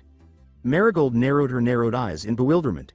She should be able to touch the flames without hurting herself, but they radiated a sinister, divine, and unearthly quality that made her skin crawl. The crimson, black flames suddenly whirled around her like a possessed beast. It was like a wild animal that no flames should be able to move, slither, and attack. Before the flames exploded, Marigold swore she heard them growl menacingly at her. Marigold yelled, "W! What is this?" as she frantically swung her weapon in a last-ditch effort to keep the crimson, black flames away from her. But as soon as her weapons touched the flickering fire, her naginata caught fire. The flames slithered across her pole weapon, causing her to scream in shock and surprise. She had to toss the naginata aside if she didn't want her hands to burn to a crisp. They watched the arena with fascination and fear rising in their hearts, whispering to each other along with the muttering audience. What's going on? How did he do that? What a beautiful flames. I've never seen or heard about a black and crimson flames before. A pair of brilliant blue eyes just blinked at the commotion surrounding him. As the Gorgon sisters valiantly attempted to avoid and strike the imperishable Amaterasu's flames, Naruto grinned at them. With a soft, gentle gaze on his scarred face, his hand moved down to the red handle of the Akai Shizuku and patted it. The crimson katana gave off a faint, warm red glow in response to his feelings. What's wrong, buddy? He heard a deep voice in his mind. Akai Shizuku, nothing. In protest, the handle of the red katana shifted slightly against his palm. You're terrible at lying, you know that. The spirit's direct answer made the blonde smile in private. Oh, really now? Well, you certainly picked up my mother's intuition back then. She was always able to spot my lies. When your parents created me, pieces of their souls fused with my blade. Naturally, I will inherit their personalities, you know. The explanation from the crimson katana made Naruto hum mentally. What the heck? Do you want me to ruin that ugly woman over there? A negligible amount of bloodlust and murderous intent was released by the crimson katana. I will gladly chop off their heads for you, or would you like me to kill them by roasting them? I think that sounds good. Alternatively, we could demonstrate our actual strength to them. When they see our Chaos Fox mode. Shinku Sakura. Crimson Cherry Blossom. They will be utterly terrified. Definitely not. Why not? Unless you use my Demon Fox mode, Amaterasu's power is currently only a tenth of what it once was. You know, you can't fully unleash the potential of my hellfire without using it. Akai Shizuku, I'm not going to kill them. I just want them to understand how different our levels of power are. The Demon Fox modes don't need to be used against them. The blonde was suddenly surrounded by a crimson, black hellfire that flared up violently. Luffy and everyone else in the arena were taken aback by the sudden blaze. The blonde saw Luffy's worried expression and smiled reassuringly at the boy before letting out a mental sigh at the Akai Shizuku's blatant jealousy. But when you battled the Admiral Jerk, you employed that bastard. Sukioru's illusionary Moonfox mode. Shingetsukami, new moon god. Why just her? And not me? The blonde sighed softly and was about to reply in her head when a soothing voice spoke up. Know your place, Akai Shizuku. The blonde smiled softly as he patted the Sukioru's lovely silver and blue handle in a feminine, sincere voice. The spirit of the crimson katana snarled. Bastard. Sukioru, shut up. The moon.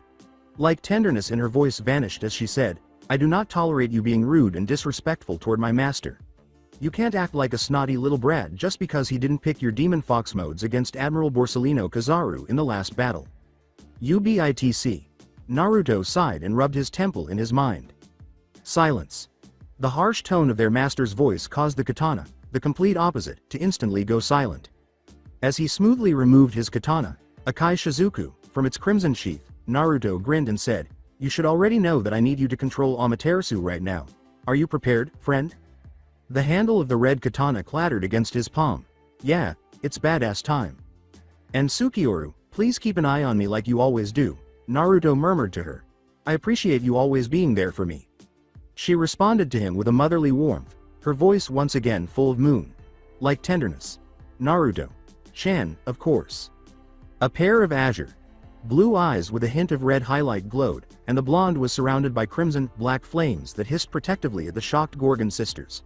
Horrified and in awe of this man's immense power, they silently observed the terrifying scene in front of them. Lou. The blonde's use of his nickname caused the Straw Hat Captain to tense up once more. You think you can handle the strawberry, blonde one? Luffy's eyes were full of confidence and determination, and he pumped his fist. With a broad smile, he prepared his fighting stance and exclaimed, Of course. Gum gum no Gatling. It. The strawberry. Blonde was forced to dodge the torrents of punches as he repeatedly brought his fists forward in a blurry, fast barrage of powerful blows while his arms stretched abnormally long. Marigold yelled, Don't get too cocky, and stepped back from the rubber dot boy before taking a deep breath. She released streams of orange-red fire toward him a short while later. Luffy was on the verge of dodging the impending fire as his eyes widened at the strange snake lady's sudden attack. But the black and red flames surrounding the straw hat instinctively gathered in front of him, transforming its formless form into a wall of flames. As soon as it touched the flames of the Amaterasu, the orange-red flames quickly faded. Luffy gawked at the flames that shielded him and yelled as a pair of black eyes sparkled at the amazing sight. Suge. The blonde fought the urge to laugh when she heard the familiar shout across the arena. I assume he's in awe of the Amaterasu's flames. Naruto made a guess in his head and chuckled at the common explanation that managed to impress Luffy. Rather than possessing a Sharingan, Amaterasu and Susanoo can be created with my katana, Akai Shizuku, which is extremely effective and potent. A heart and soul are also included in the black, crimson flames. In other words, it is sentient and intelligent. As a result, they will instinctively defend the people I value most when they perceive a threat. Akai Shizuku smirked and said, You're fucking welcome. Yeah. Naruto grinned in private while mentally rolling his eyes. I appreciate all of your hard work. My hellfire is always connected to your soul, no matter how far away you are. Swirls of black and red flames danced all around him. It immediately gathered around his hand like a puppy pleading for attention, so Naruto snapped his finger and grinned softly. They contain tiny fragments of my soul and heart essence, enabling them to think independently. The flames always behave like a pampered child in your presence, However, when it comes to fighting, their personality completely shifts.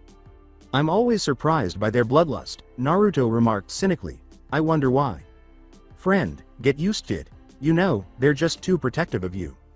Naruto whispered in the wind and smiled softly. I know. Master. Behind you, Sukioru murmured. Sandersonia reappeared behind him in a flash, slashing her sharp claws downward and shouting with delight when she succeeded in tearing his back to pieces. Got him. Abruptly, a cloud of white smoke obscured her vision. What? Impossible. Where did he go? Sandersonia swiftly avoided the blonde's horizontal slash after shivering violently at the icy voice next to her ear. Too slow. The snake. Woman swung her powerful tail after regaining her balance. Hubby stick. As the crimson, black flames gathered protectively around him, Naruto spun and slashed his katana horizontally, conjuring them into a shield. With its impenetrable shield, the flames transformed into a burning dome of protection that easily repelled Sandersonia's tail. The crimson handle of the Akai Shizuku was gracefully twirled by Naruto, who then leaned the dull side of the blade against his shoulder. Are you finished? Sandersonia gave a hiss. You disgusting, vile man. Go to hell. The blonde gave a devilish grin and said, What's the point of going to the underworld when you're already in hell? When the man swung down his lethal crimson katana and unleashed an unstoppable wave of crimson, black hellfire from its tip, the green-haired Gorgon sister's eyes widened in shock. Her vision became limited and blurry as the unbearable heat swept over her perspiring body, and the flames immediately engulfed her in a sea of burning sea. The Amazon lily felt as though the sun had descended upon her, tormenting her into an excruciating pit of black and crimson hellfire. She searched for an opening in the dome-shaped flames that were slithering around her, but she was unsuccessful. She was trapped, completely trapped. The lack of air and water caused her throat to croak painfully. Am I gonna die? She began to feel dizzy gradually, but then she noticed a faint smoke odor. Glancing over her shoulder, Sandersonia saw her white cape being consumed by crimson, black flames. As the seconds went by, the cloth continued to shorten, and she screamed in fear and panic. The Gorgon sister's second oldest sibling screamed in agony as the fire ruthlessly burned her hands despite her valiant attempts to protect them from additional damage. The dome of crimson, black fire surrounding her vanished in an instant. Sandersonia eagerly breathed in the clean, fresh air, but when she noticed that everyone was staring at her flaming cape, her heartbeat quickened. When the audience saw the cape of one of their favorite Gorgon sisters burning, they gave resounding gasps. Oh no! Sandersonia! Sama's cape is burning. What are we going to do? It's going to show the curse mark on her back. Anyone who sees it will turn into a stone. The dreaded crimson, black flames of Amaterasu were still smoldering at Sandersonia's back, scorching away her cape, and once the smoke cleared, Hancock's eyes widened in terror. The humiliating Gorgon eye mark on her back will undoubtedly be visible to the crowd. The Empress yelled, Sandersonia! What are you doing? Hurry and hide your back. The second oldest Gorgon sister, unable to prevent the consuming flames from fading her white garment, wept from her big eyes.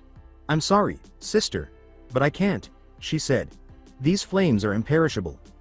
In order to avoid yelling at her beloved sister, the Love Empress bit her lip.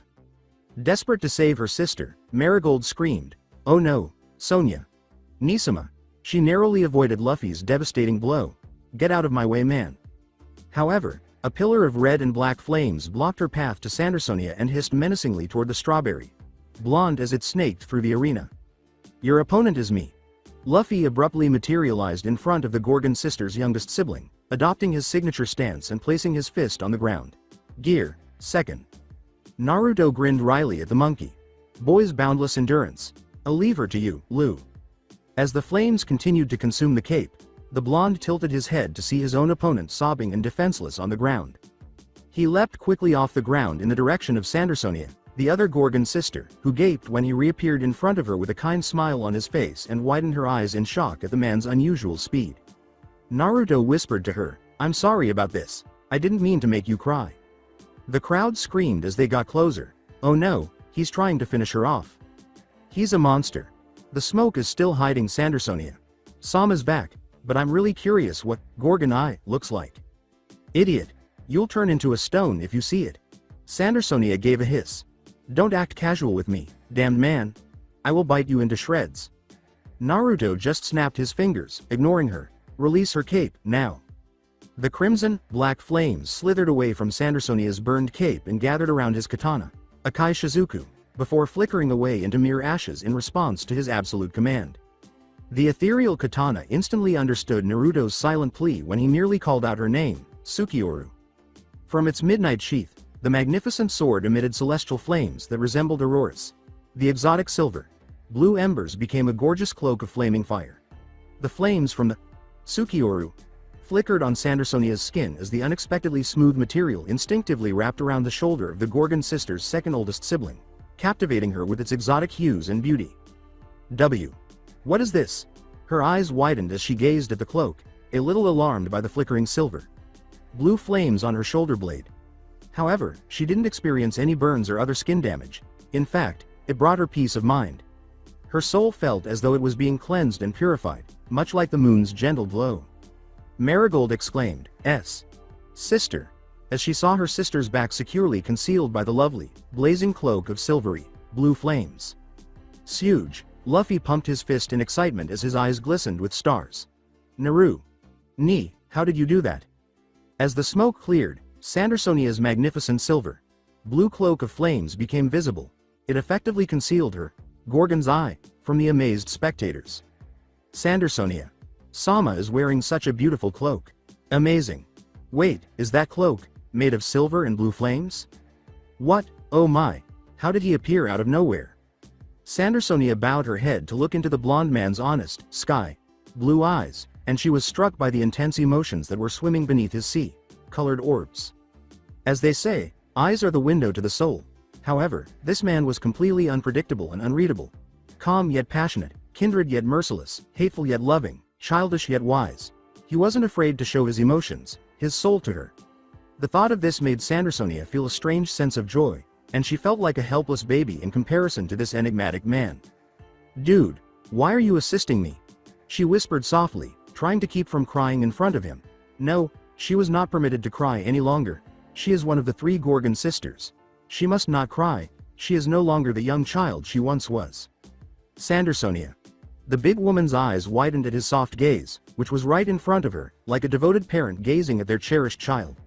Was it really possible for a teenage boy to appear so mature and wise? Has nothing to do with our fight, she said, tensing. That mark on your back? Nothing at all. He smiled naively, appearing a few years younger at that moment, and her eyes widened farther apart. And Namikaze. Uzumaki Naruto is my name. No, dude. Sandersonia cried, hiccuping and sobbing like a lost child longing for her parents' love and comfort, and her devil fruit powers deactivated when she saw his kind smile, which was almost too painful to see. She fell to her knees in her normal human form as the burning cape reassuringly embraced her trembling body. Sandersonia. What are you doing? Hancock shouted, her cold eyes narrowing at the man who dared to make her younger sister cry. Finish him. With tears streaming from her big eyes, Sandersonia sobbed and said, I can't, with a hiccup, sounding like a timid child. Before turning to her youngest sibling for assistance, the Love Empress's eyes widened upon hearing the uncommon tone of Sandersonia's heartbroken voice. Marigold. Marigold pleaded, Sister, that man is protecting us right now. If he extinguishes that burning cloak on Sandersonia's back, it will reveal her Gorgon eye to the world. The Empress immediately ordered everyone out of the arena out of fear that they would see Sandersonia's Gorgon eyes. Hancock was suddenly overcome with emotion as she realized what he was covering. This man was voluntarily keeping their darkest secrets. He gazed at her with a pair of soft blue eyes, and when he smiled, she nearly gasped. Her stomach was filled with tiny flutters. However, she silently sighed and obstinately ignored her intense feelings. A few drops of tears escaped Hancock's eyes as she closed them. She was so exhausted. Maybe a little, Naruto said, narrowing his eyes slightly at the sobbing Empress. Is she mad at me? Have I overdone it? Well, the blonde asked, looking around the completely destroyed arena and perspiring. His Amaterasu left a strong lingering scent of burnt ashes, and the floor was charred with many craters adorning the concrete ground. Naru.ni, as the young boy ran toward him, Naruto grinned and said, What's up, Lou? Oof. When the rubber boy lunged at the blonde, he nearly fell back. Shishishi, that was awesome. Could you repeat the fire trick for me? Please, please. Chuckling, Naruto smirked.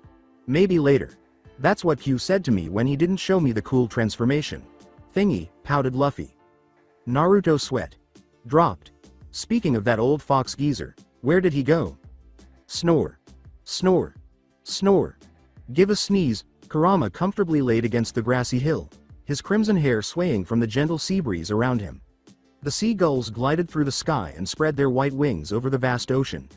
Yawning, the demon fox lord opened his ruby eyes and lazily got up from his sleeping position. He cracked his neck and extended his arms. Fuck, I overslept. Kurama scratched the back of his head and scanned the shoreline. How on earth did I end up here? Quiet. More importantly, who referred to me as an old geezer? Sister. We truly apologize. We didn't just lose, but Amon came to our rescue. Marigold expressed sincere regret for their loss. Sitting next to her younger sister, Sandersonia bit her lip and muttered, Sister. I understand that you're upset with us, but he saved me. No, he saved us. Ultimately, he protected our secret from the Kuja people. Marigold bowed her head in relief and embarrassment at her older sister's statement. Now that her emotional state had subsided, Hancock gently gazed at her cherished sisters and said, Sisters, raise your heads. You two don't disappoint me. Her hard eyes looked intently down at the man who was Naruto, and she glanced at the other boy next to him, who waved enthusiastically at her and grinned childishly, curiosity glimmering in his black eyes. What was his name again? Lou. She had a feeling that her powers would not affect him either. Marigold. When the man with golden hair called her name, the strawberry blonde blinked in shock. Please bring a spare of another cape for your sister. Naruto grinned sheepishly. I'm sure she's not comfortable with the current one.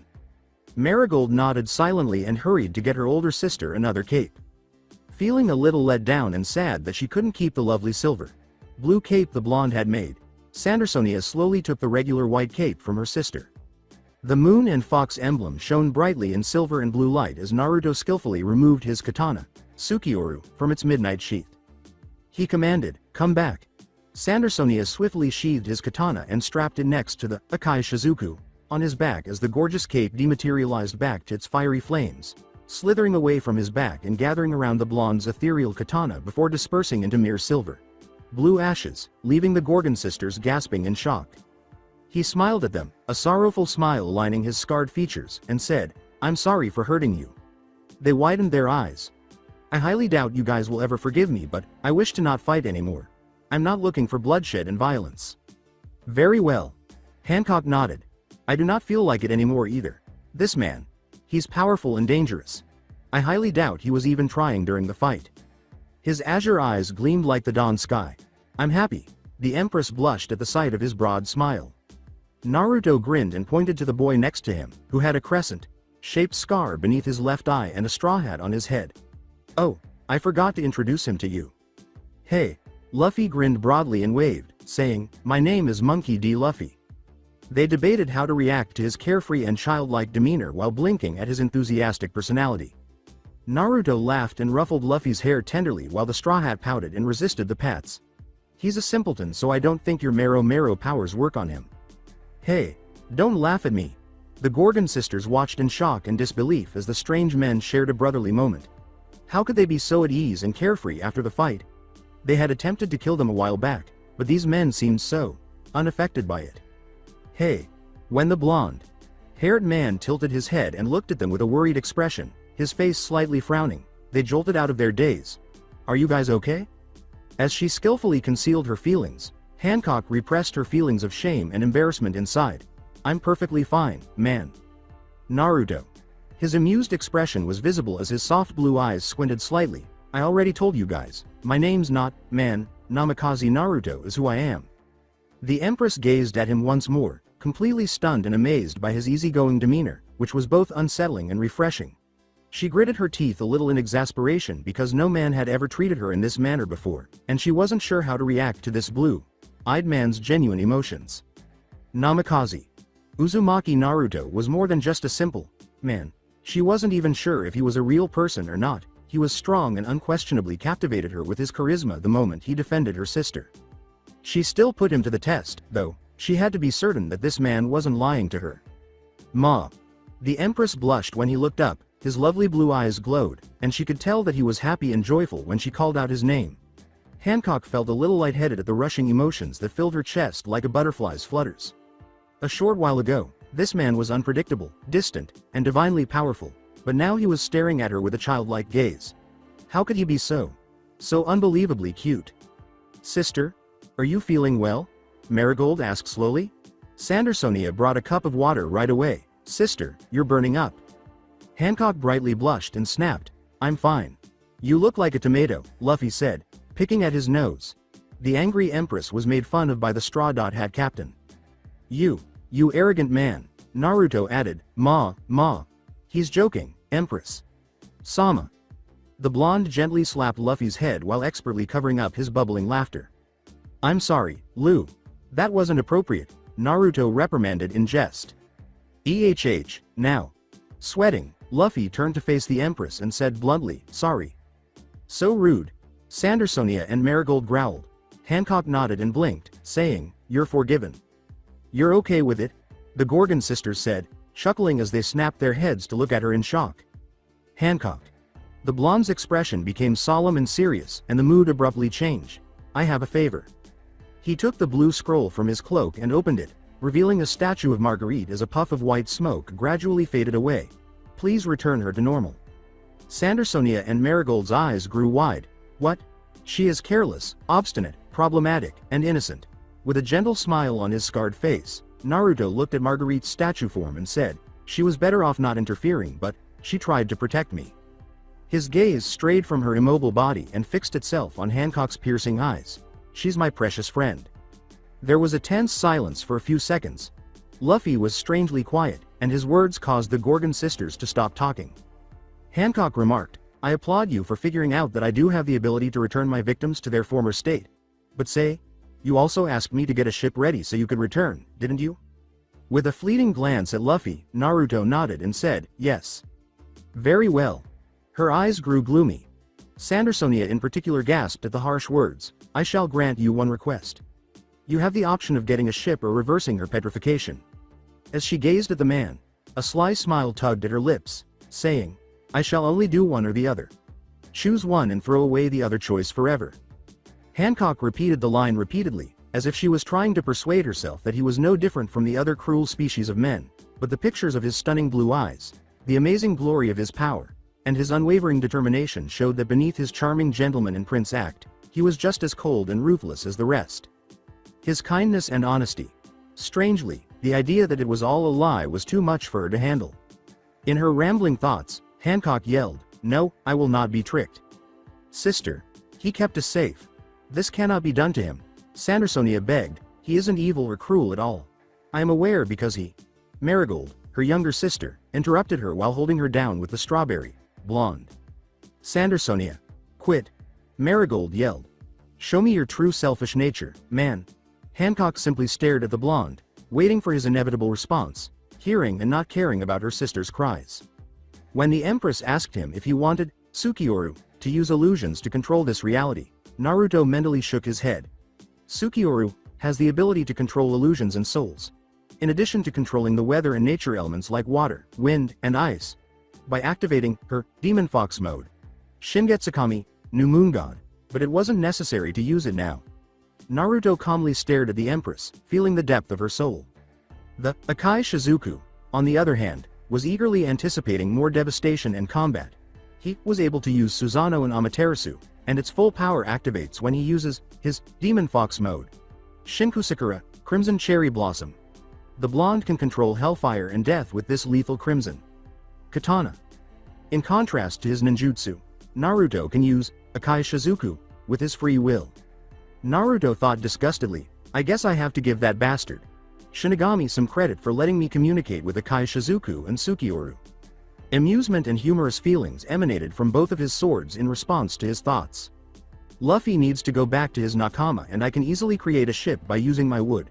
Release but. The blonde said, giving them a gentle smile before turning to face Luffy, who had been unusually silent for a while. I'm not risking it. I refuse to let anyone hurt you, Marguerite, Naruto said, softening his expression toward her, who was still motionless and frozen in place. All right. State your answer. Hancock's icy stare lingered on his expressionless face. Naruto squinted. I don't want it. At the Straw Hat Boy's words, everyone gasped except for Hancock and Naruto. What? Hancock blinked.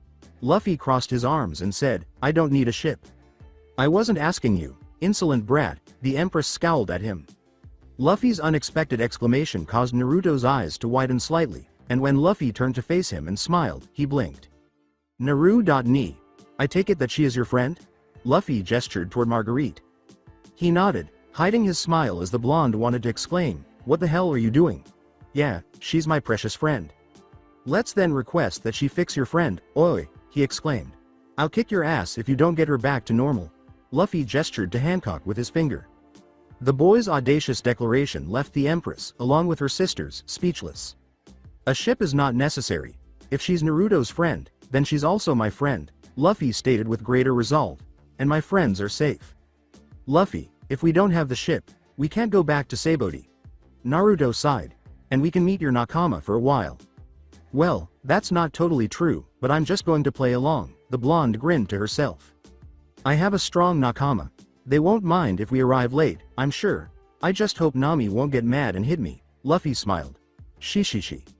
Naruto grinned and patted his head softly, demonstrating his unwavering faith in his friends, which was one of the reasons his Nakama trusted and believed in him. Naruto also grew more respectful of the Straw Hat Captain. Thanks Lu. Luffy smiled as the older man's loving ruffles brightened his face. Shishishi. No problem. Naru.ni. After giving him a gentle smile, the blonde turned to face Hancock. "Please, return her to normal," Naruto said, bowing deeply to the ground and prostrating himself in front of the Empress. "A ship is not necessary for us. All I want is for my friend to return to normal." Luffy bowed to the Shichibukai and mimicked the blonde. "Please." These two. She felt something stir inside her hardened heart, like a deep cracking etching along the surface, and it grew larger with each passing second. Shock, surprise, and anger were insufficient to describe Hancock's emotional turmoil at this moment. Her eyes widened in disbelief and utter shock. The powerful man with such impressive strength and divine presence bowing down to her for the sake of another. And it wasn't just him, the other man bowed down to her. Hancock stalked down the steps slowly, holding her breath when those stunning blue eyes looked up at her. She stood in front of the blonde, trying her hardest to ignore his smiling face, his reassuring scent of sunshine, and the addictive warmth that emanated from his presence. She hesitated, caught between uneasiness and something else. She was afraid to find out why she felt so weak and powerless when this man smiled, and she couldn't explain this other feeling because it was unfamiliar. Hancock, unable to conceal her flaming cheeks, whispered meekly, "Naruto." He just grinned and softened his soft, blue eyes. "I would invite you to my palace after I fed my warriors. Do you agree?" "Just me." The Empress's maternal instincts were triggered when Hancock glanced at the Straw Hat, who washed the back of his head and grinned naively. "I don't mind him coming along too, but for now, no." The blonde sat up and nodded, and she said, "Okay." The Snake Empress approached the statue and positioned herself in front of the stoned woman. Hancock gently touched Marguerite's stone face, triggering her devil fruit abilities.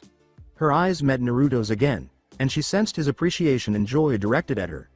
The Empress felt her knees weaken as she started to bring the frozen warrior back to life. Boa continued to wonder why her heart was pounding so hard. "I should be thanking you. Namikaze." Uzumaki Naruto blinked as he sat with his legs crossed against the palace wall, with Marigold and Sandersonia at his sides. He had been watching Luffy and the other Amazon Lily warriors eat a fantastic spread of food, and the Straw Hat captain was rapidly making friends with Marguerite and other people, but now he was in Hancock's room, waiting for the Empress. From her seat next to him, Sonia grinned and said, "Thank you for saving me, no. Us. Arigato." As the Gorgon sisters blushed momentarily, Naruto returned the smile, saying, "There's no reason to thank me, I just did what I thought was right." Unbeknownst to him, the smile was warm, kind, and breathtakingly beautiful. Unconsciously pulling her cloak tighter, Mari said, "If anyone had seen the mark on our backs, we wouldn't be able to stay in this country." "Why?" The blonde's statement caused Marigold and Sandersonia to widen their eyes. "Are you worried about being rejected by your country's citizens? Or are you worried that the world government will attack Amazon Lily once they find out?" Naruto asked, his blue eyes far away, as he watched Luffy and the others from the window. They were on the 4th floor, so the view from the palace's balcony was breathtaking. Both sisters felt a chilling sense of dread. Sonia was on the verge of crying. Naruto smiled softly at the sisters and whispered, "I'll never let anyone hurt you both. It's okay, it's a pledge." Promise?" Mari muttered, perplexed but strangely reassured by what he had said. "Never again. I'll never go back on my words. I will protect Hancock and you too. I will definitely protect my precious people this time. Because you guys are my precious friends." When Naruto saw the shocked sisters, he grinned broadly. We are?" Sonia muttered. "However, you've only met us." Mari uttered those words. "Well, I know it's ridiculous, but I really do want to protect you guys and the people in this country," Naruto said, cocking his head and laughing. The blonde turned to face the open window and felt the cool breeze against his face. "I know that you guys are good people but got mistreated by others in the past. I'm the same too." Naruto shuffled through his past with a weak smile. "We can't change the past, but we can still move forward to the future." "And I can't still do that," he said, narrowing his darkening blue eyes as he gazed at the free flying, gliding bird spreading its wings to catch the wind across the blue sky. "I don't understand," Sonia shouted. The blonde calmly gazed at her, a little bewildered by what she had said. Then feelings of rage, hatred, sadness, anger, and protectiveness swept over him like an unstoppable wave. "Why would someone treat you badly? I've never met someone as kind as you. You have power, but you use it to keep others safe. Why anyone would think of hurting you is beyond me." Sonia breathlessly shouted, her ragged breath shortening by each passing seconds. "It's not fair." "Sonia." Mari muttered, but she was also intolerably furious at the idea of anyone attempting to harm this man. She didn't comprehend these intense feelings and protectiveness, but she wanted to give her life to keep him safe. Sukioru whispered, "They're telling the truth, Master. They want to protect you because you accepted them for who they are and didn't hesitate to protect them. Their souls are burning passionately because they want to protect you too, Naruto. Chan. I'm sure Boa Hancock feels the same way too, the ethereal silver." Blue Katana said with a laugh. Akai Shizuku muttered something about the blonde's charm and his naive attitude toward women in the background. Naruto, still perplexed by the unexpected revelation, grinned slowly and said, "Thanks Sonia. Chan, Mari, Chan." Behind the curtains, Hancock was silently listening to their conversation and bit her lips. Suddenly, she silently gasped when she felt his presence directly behind her. A thin cloth of the curtain was the only separation between them. Hancock shivered when he whispered, "Hancock, are you okay?" She was naked with a thin blanket around her waist to hide her lower region. Boa's back was faced toward him. Her long luscious hair was still hiding the humiliating symbol of the celestial dragon etched on her skin. The Empress felt herself begin to tremble, old memories welled up and unbidden. The sheer shame of it all was too much for her to bear. Why was she doing this? She couldn't properly think anymore. It was embarrassing, disgraceful, disgusting. "Hancock. It's all right." She stopped. "You're not required to show it to me, but keep in mind." As he whispered, there were a lot of emotions in his voice. "I will never, ever consider you to be dirty. You look stunning, Hancock. Don't allow your history to destroy you." The Empress bit her lip and said, "Open the curtain." Hancock nearly collapsed, gripping the silky cloth around her waist tightly, unable to comprehend why he was both kind and irate, but aware that his very presence was captivating her. His eyes, his scent, his heat, his smiles. "Are you certain?" Naruto's eyes were warm and worried, and he could see her shadow trembling behind the thin white curtain. "Yes." He slowly closed his fingers on the smooth white drape and pulled it back. Naruto's eyes grew wide, to present an amazing sight. Everything around him seemed to stop as his mind took in the amazing sight of Hancock, who was standing in front of him with her back to him, but he could still see every inch of her, from her flawless curves and glowing skin to her luscious raven locks. A very thin cloth was wrapped around her thin waist, concealing her lower region. Unconsciously, he muttered, "Beautiful, you're so beautiful." She was like a meek girl before him, suddenly unconfident and shy toward him, but when he complimented her beauty, Hancock blushed brightly, her cheeks rosy. She was always proud when someone said that, but when he did it, it was flattering and it made her genuinely happy. "May I?" With his fingertips, he slowly parted her long, luscious hair in a whisper, causing Boa to shiver and nod silently. Naruto glared at the sight as he carefully parted her silky ebony hair to reveal her flawless back and the celestial dragon's symbol etched on her skin. This was one of the many reasons he wanted to massacre the celestial dragon members. They were unforgivable for torturing numerous slaves and innocents worldwide. Every generation of them refuses to acknowledge their terrible crimes and mistakes. If he hadn't been so patient and kind, they would have been sent to hell by Akai Shizuku. Or he would have used Sukioru to seal their souls to a dimensional prison for all time. In fact, he would have loved to destroy the entire world government. However, not just yet, not until it was appropriate. "Naruto, Hancock, this is going to hurt a little, but trust me, okay," the blonde said, jolting out of his reverie. After a brief pause, she nodded slowly. "Mari, Chan, Sonia. Chan, please take off your cape," Naruto said, taking a deep breath and focusing his chakra around him while managing his nerves and broken emotions. The room's aura turned scarlet and crystal blue. Although they froze, they obeyed his command and removed the cape to reveal their individual symbols. Naruto closed his eyes and lost himself in the flowing chakra and aura surrounding him.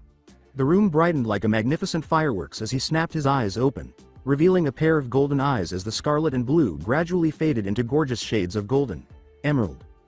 "Go." The Empress opened her eyes as the warm aura left her lingering body, and Hancock stared at her hand in shock as the golden emerald aura embraced her like sunlight, engulfing all of her senses and calming her with the scent of summer breeze. She felt at peace for the first time in many years, and the lingering shadow of her past gradually began to fade. "Hancock, it's finished." As he covered Hancock with a spare cloak from his scrolls, Naruto grinned softly and said, "I don't want you to get cold, so you can use this for now." The orange, red, and yellow hues of the garment resembled a magnificent sunset, and there was a fierce white tiger outlined along the edge. "I only have my sizes, so I don't think it'll fit you," he said with a shy look and an embarrassed laugh. "However, I felt that it was preferable to nothing. I swear I didn't see anything, and I didn't want you to get sick." He spluttered and blushed brightly. I wouldn't mind you seeing it, Naruto. Hanok purred, feeling bold and playful. Hancock blushed slightly at the large cloak surrounding her. His scent made her a little lightheaded, and her form seemed so small in comparison to his larger figure. She smiled softly at his unexpectedly adorable reaction. Naruto spluttered and blushed more intensely. Wah. AHDG. After chuckling, Hancock became intrigued. What was that aura? She turned to face her sisters, sensing their interest and perplexity as well. It felt very comfortable and peaceful. Oh, that? Naruto blinked. It was too. It erased your guy's symbol on now backs. An elderly woman suddenly appeared and interrupted Naruto. The elderly voice startled Hancock and the other sisters. Elder Nyan? Elder Nyan. Sama, when did you arrive? Sonia uttered those words. And when you stated that our symbols vanished, what did you mean? Incredulous and shocked, Mari asked. When Elder Nyan entered the room, she appeared content and joyful rather than emotional. Look at Nao's back. The symbol is no longer there. Thank you for erasing it, the elderly woman said, grinning as she turned to face the blonde. I don't know how you did it, but I can easily tell that you're not a mere mortal. Elder Nyan stepped in front of him. You're very powerful. She kept smiling and said, would you mind sharing some secrets of yours? That thing you just did was divine and something out of this world. But I would love to spend some time with you for a cup of tea, Naruto said with a charming smile and a playful bow. I must politely decline answering your question. My favorite treat. You're also a good sweet talker, the elder said with a laugh. Only if I were 20 years younger. You're beautiful as you are, Nyan. Sama, Naruto said with a fox-like wink. Hancock muttered, keep dreaming old hag. What were you saying? HMMPH. The Empress averted her gaze obstinately. Hancock turned to face the blonde, her eyes widening in realization as she swallowed nervously. Naruto. Is that accurate? Are the celestial symbols on our backs gone? With a gentle smile, Naruto said, yes. The sweet lie. Like revelation caused the Gorgon sisters to gasp and nearly pass out. It's gone. Sonia yelled as she gazed at her immaculate back, where there was not a trace of the symbol. It's truly gone. Marigold broke down in tears and dropped to her knees. After standing still, Hancock approached the room's large mirror and carefully removed the cloak she was wearing while holding it against her chest. When she turned to face the mirror and saw her immaculate skin, the degrading symbol that had been etched on her back and tormented her for many nights was gone. It had vanished. Naruto grinned at the sisters and said, live free. There's nothing that holds you guys back anymore. Free. Sandersonia and Marigold sobbed uncontrollably, unable to contain their tears as the blonde merely grinned, a gentle, compassionate smile on his scarred face. It was simply unbelievable that someone would go to such lengths for them. Everything seemed like a dream. Nothing could make up for his generosity. They had endured years of hell as children, concealing their secrets and pasts from the world, but now they were at last free. Free. They will pay. They will pay for the innumerable crimes they committed. Naruto's eyes glowed momentarily in crimson light as he gazed at the sobbing sisters. No one should have to endure suffering and terror. When Naruto noticed the Snake Empress approaching him, he blinked and his eyes went back to their natural blue hue. The blonde cocked his head and said, Hancock?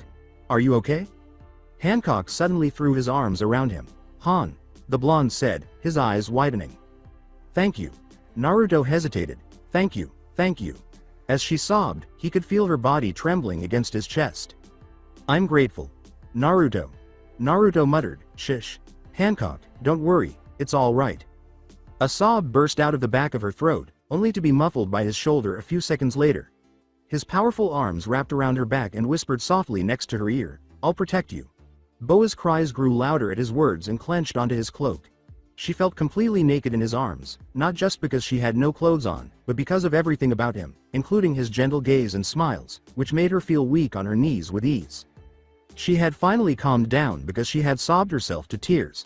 Naruto smiled softly and loosened their embrace a little. Better. Hancock gave him a small smile in return to puffy, eyes playful glare. Yes. Sorry for interrupting the moment, but... A man with red hair was leaning against the balcony, and everyone turned to look at him. Kyuubi? Naruto yelled and perspired. Hey, Kurama casually waved. He blinked as he stared at the sight in front of him. Oi baka. Naruto, what are you doing? That's my line, you stupid old fox. Geezer, the blonde snarled. Who the hell were you? At this moment, that is not significant. Kurama pointed accusingly at him, saying, answer me. How come you aren't shoving that attractive woman away? With a head tilt, Naruto said, "What? When a nude girl leans against you, do you always act like you don't notice?" "Actually," Kurama shook his head and sighed, "this is why you're still a virg." "Q, shut up," the blonde shouted in embarrassment, fighting back the blush. When Naruto finally realized what was happening, he paused and slowly looked down to see a perfect breast pressed against his chest. The blonde's red face exploded as he fell backwards, and his mind grew distant as the shouts and voices of everyone gradually began to fade away. Naruto? Now, are you okay? Oh no? PFF'd. You really are a virgin, he only had one thought. KYUU, I'm going to kill you, prior to his blackout. Paperwork, paperwork, paperwork, stress, stress, stress. And additional documentation. Bam! Paperwork continued to pile up since Admiral Kizaru Borsellino was discovered unconscious by the Sabodi Archipelago Marine Headquarters with ridiculous drawings on his face. After he eventually stabilized at the main Marine Headquarters hospital, he claimed that he was completely defeated by a young man named Namikaze Uzumaki Naruto, who also committed an unforgivable treason by attacking several Tenryubitos at the human auction house. Fortunately, none of them suffered serious injuries that would take months or years to heal. Now, the Celestial Dragons and the world government demanded his blood. The fleet admiral gazed at Namikaze Uzumaki Naruto's wanted poster, which depicted him as completely demonic and divine as the crimson and crystal blue aura gathered fiercely around him. His golden yellow hair danced with the wind, and his pair of scarlet azure eyes seemed to pierce through his soul. The image showed him wielding a deadly looking crimson katana and the ethereal silver blue katana strapped on his back, which immediately reminded him with a crystal necklace, a strange fox-like mask on his left waist, and a crimson orange-furred fox stood protectively on his shoulder. Sengoku wasn't particularly concerned about this young man at first because it was still unbelievable to hear that a boy had defeated Kizaru. However, when he went to see Admiral Kizaru, who was looking lifeless and emotionless, and explained to him how strong and divine this man was during the battle, the fleet admiral couldn't help but feel aware of and afraid of the man. The idea that this man would oppose the Marine and the global government made Sengoku shudder. Ah! Naruto blinked as he felt the darkness and silent emptiness envelop him. This once more. Suddenly, the darkness dissipated, exposing a field of corpses that were the color of ash. The smell of death filled his nostrils, and blood. Screeching screams reverberated throughout the field. Suddenly, a figure appeared in front of him, and her bloodied hands began to slowly squeeze his neck. Without even blinking, the figure exploded, splattering pieces of her flesh on his face and clothing. He rubbed the blood off his hands and cheeks. The pictures began to shift once more. This time, the dimension was empty, and he was unable to hear or feel anything. As always, Naruto, you are impressive. It's a shame that your friend died in such a gory way, but you didn't even bat an eye when she exploded into tiny pieces. The death god simply grinned beneath his Hania mask and said, "Shut the fuck up, Shinigami. What the hell do you want? The first time I showed you my nightmares, you started to cry and had a panic attack. I still remember you almost tried to kill me when it finished," Shinigami said, ignoring him and going on incoherently. Holding the handle of the Akai Shizuku, Naruto's demonic red eyes glared at him with a suffocating killing intent, and a crimson steel threatened to cut his pale throat.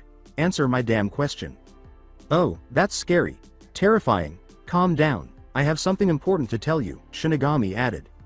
The death god vanished in an instant, and Naruto smoothly returned his katana, Akai Shizuku, to its sheath. "Look behind you, Naruto." Naruto's blue eyes narrowed as he approached the spot of light, which appeared to be a mutated corpse surrounded by its own blood. Suddenly, he felt nostalgic and familiar. Naruto turned to see a speck of light in the middle of the dark dimension, like a moonlight piercing through the clouds. Naruto took another step and stood next to the corpse, staring at it with unwavering cold eyes. "Who is this? Why'd I feel like I know him?" he asked. "What does this signify? Why are you showing me the destined victim, Shinigami?" Naruto asked. "This is one of the destined victims from the world you're currently at." Shinigami's words resounded. "I just felt like he needed to be killed off as soon as possible in that dimension." "You just kill random people's souls and determine their death date whenever you feel like it," Naruto said, narrowing his arctic blue eyes. "I find you repulsive." With a simple laugh, the death god said, "Well, this is my job after all. Go ahead and look more closely. You must recognize him in some way. Since the Marines captured him, I intend to have him put to death in his own world." I thought you might be interested in him before he passes away because his death date is drawing near. No. It can't be, Naruto exclaimed, pausing in his tracks and widening his eyes in shock. When Naruto got close enough to see, the person who had killed the victim had brutally sliced the person's chest open, almost as if cutting the person's soul in half. He stared at the crimson liquid splattered on the body and seemed to spread quickly through the ground. As he slowly knelt in the still warm puddle of blood, he noticed that the body's face was turned down into the ground, hiding its features from view. The overpowering smell of death invaded his nostrils like a poisonous gas. With hesitation and a great deal of fear in his heart, Naruto slowly reached out and placed his hands beneath the body's head, carefully raising the dead weight off the ground. He turned the head slowly to the side, revealing the blood-stained face underneath. Deep inside of him, he felt the last sliver of hope he had been clinging to break like a fragile thread, utterly shattering his heart. A choked wail of hopelessness escaped his parched mouth. Why? Back at him, a pair of ebony black eyes gazed blankly. Portgas D. Ace. It was the soul of Portgas D. Ace, Luffy's sibling. Shinigami. As the crimson, blue, and golden aura grew stronger around him, Naruto screamed, his desire to kill exploding everywhere, and a protective face of a demonic crimson fox, a golden, emerald fox, and a celestial silver, blue fox appeared next to the blonde. In response to his anger, the Akai Shizuku burst into red and black fire. In response to his grief and soul, the Tsukioru released a heavenly silvery, blue inferno and wind that resembled auroras. Don't be so mad, Naruto-chan. Shinigami just laughed at the blonde's rage, but the death god couldn't help but tremble a little at the power and pressure bearing down on him. You know, I did this for your own benefit. A sly smile pulled at his pallid lips. I'll murder you. Naruto bared his canine teeth in a growl. Shinigami's red eyes twinkled with laughter as he played fully smiled beneath his Hania mask, saying, it can't be helped now, he's already one of my destined victims. You are aware of the consequences of defying the fate of the destined victims, correct? The blonde clenches his hands into a tight fist and grits his teeth as Portgas D. Ace's corpse gradually fades away in Naruto's arm, turning into ashes. His real soul will turn out like that too if you forcefully try to change my game, Naruto. His mere existence will completely disappear from his world, nobody will remember him, not even his younger brother Monkey D. Luffy. Shinigami cracked a grin. His soul will wander the endless prison for eternity and in the end, he will completely vanish from the spiritual world too. Don't you think that's a terrifying power? Your katana, Tsukioru, primarily controls one of the demon fox modes. Shingetsukami, which helps you manipulate reality, illusions, and souls, Shinigami said, pointing to the exquisite, ethereal katana. As I mentioned earlier, it can also seal away people's souls and permanently erase their existence. Your Akai Shizuku helps you fully manipulate Shinkusakura, one of the demon fox modes that mainly controls death and hell. Lastly, Iyasugami. You can control this one without the use of strong weapons, however, you can give the world life and essence by turning on your Fox Sage mode or Toad Sage mode. Shinigami grinned and said, isn't it annoying to feel powerless again? He laughed. Before you go, I'm going to tell you who's going to kill Portgas D. Ace.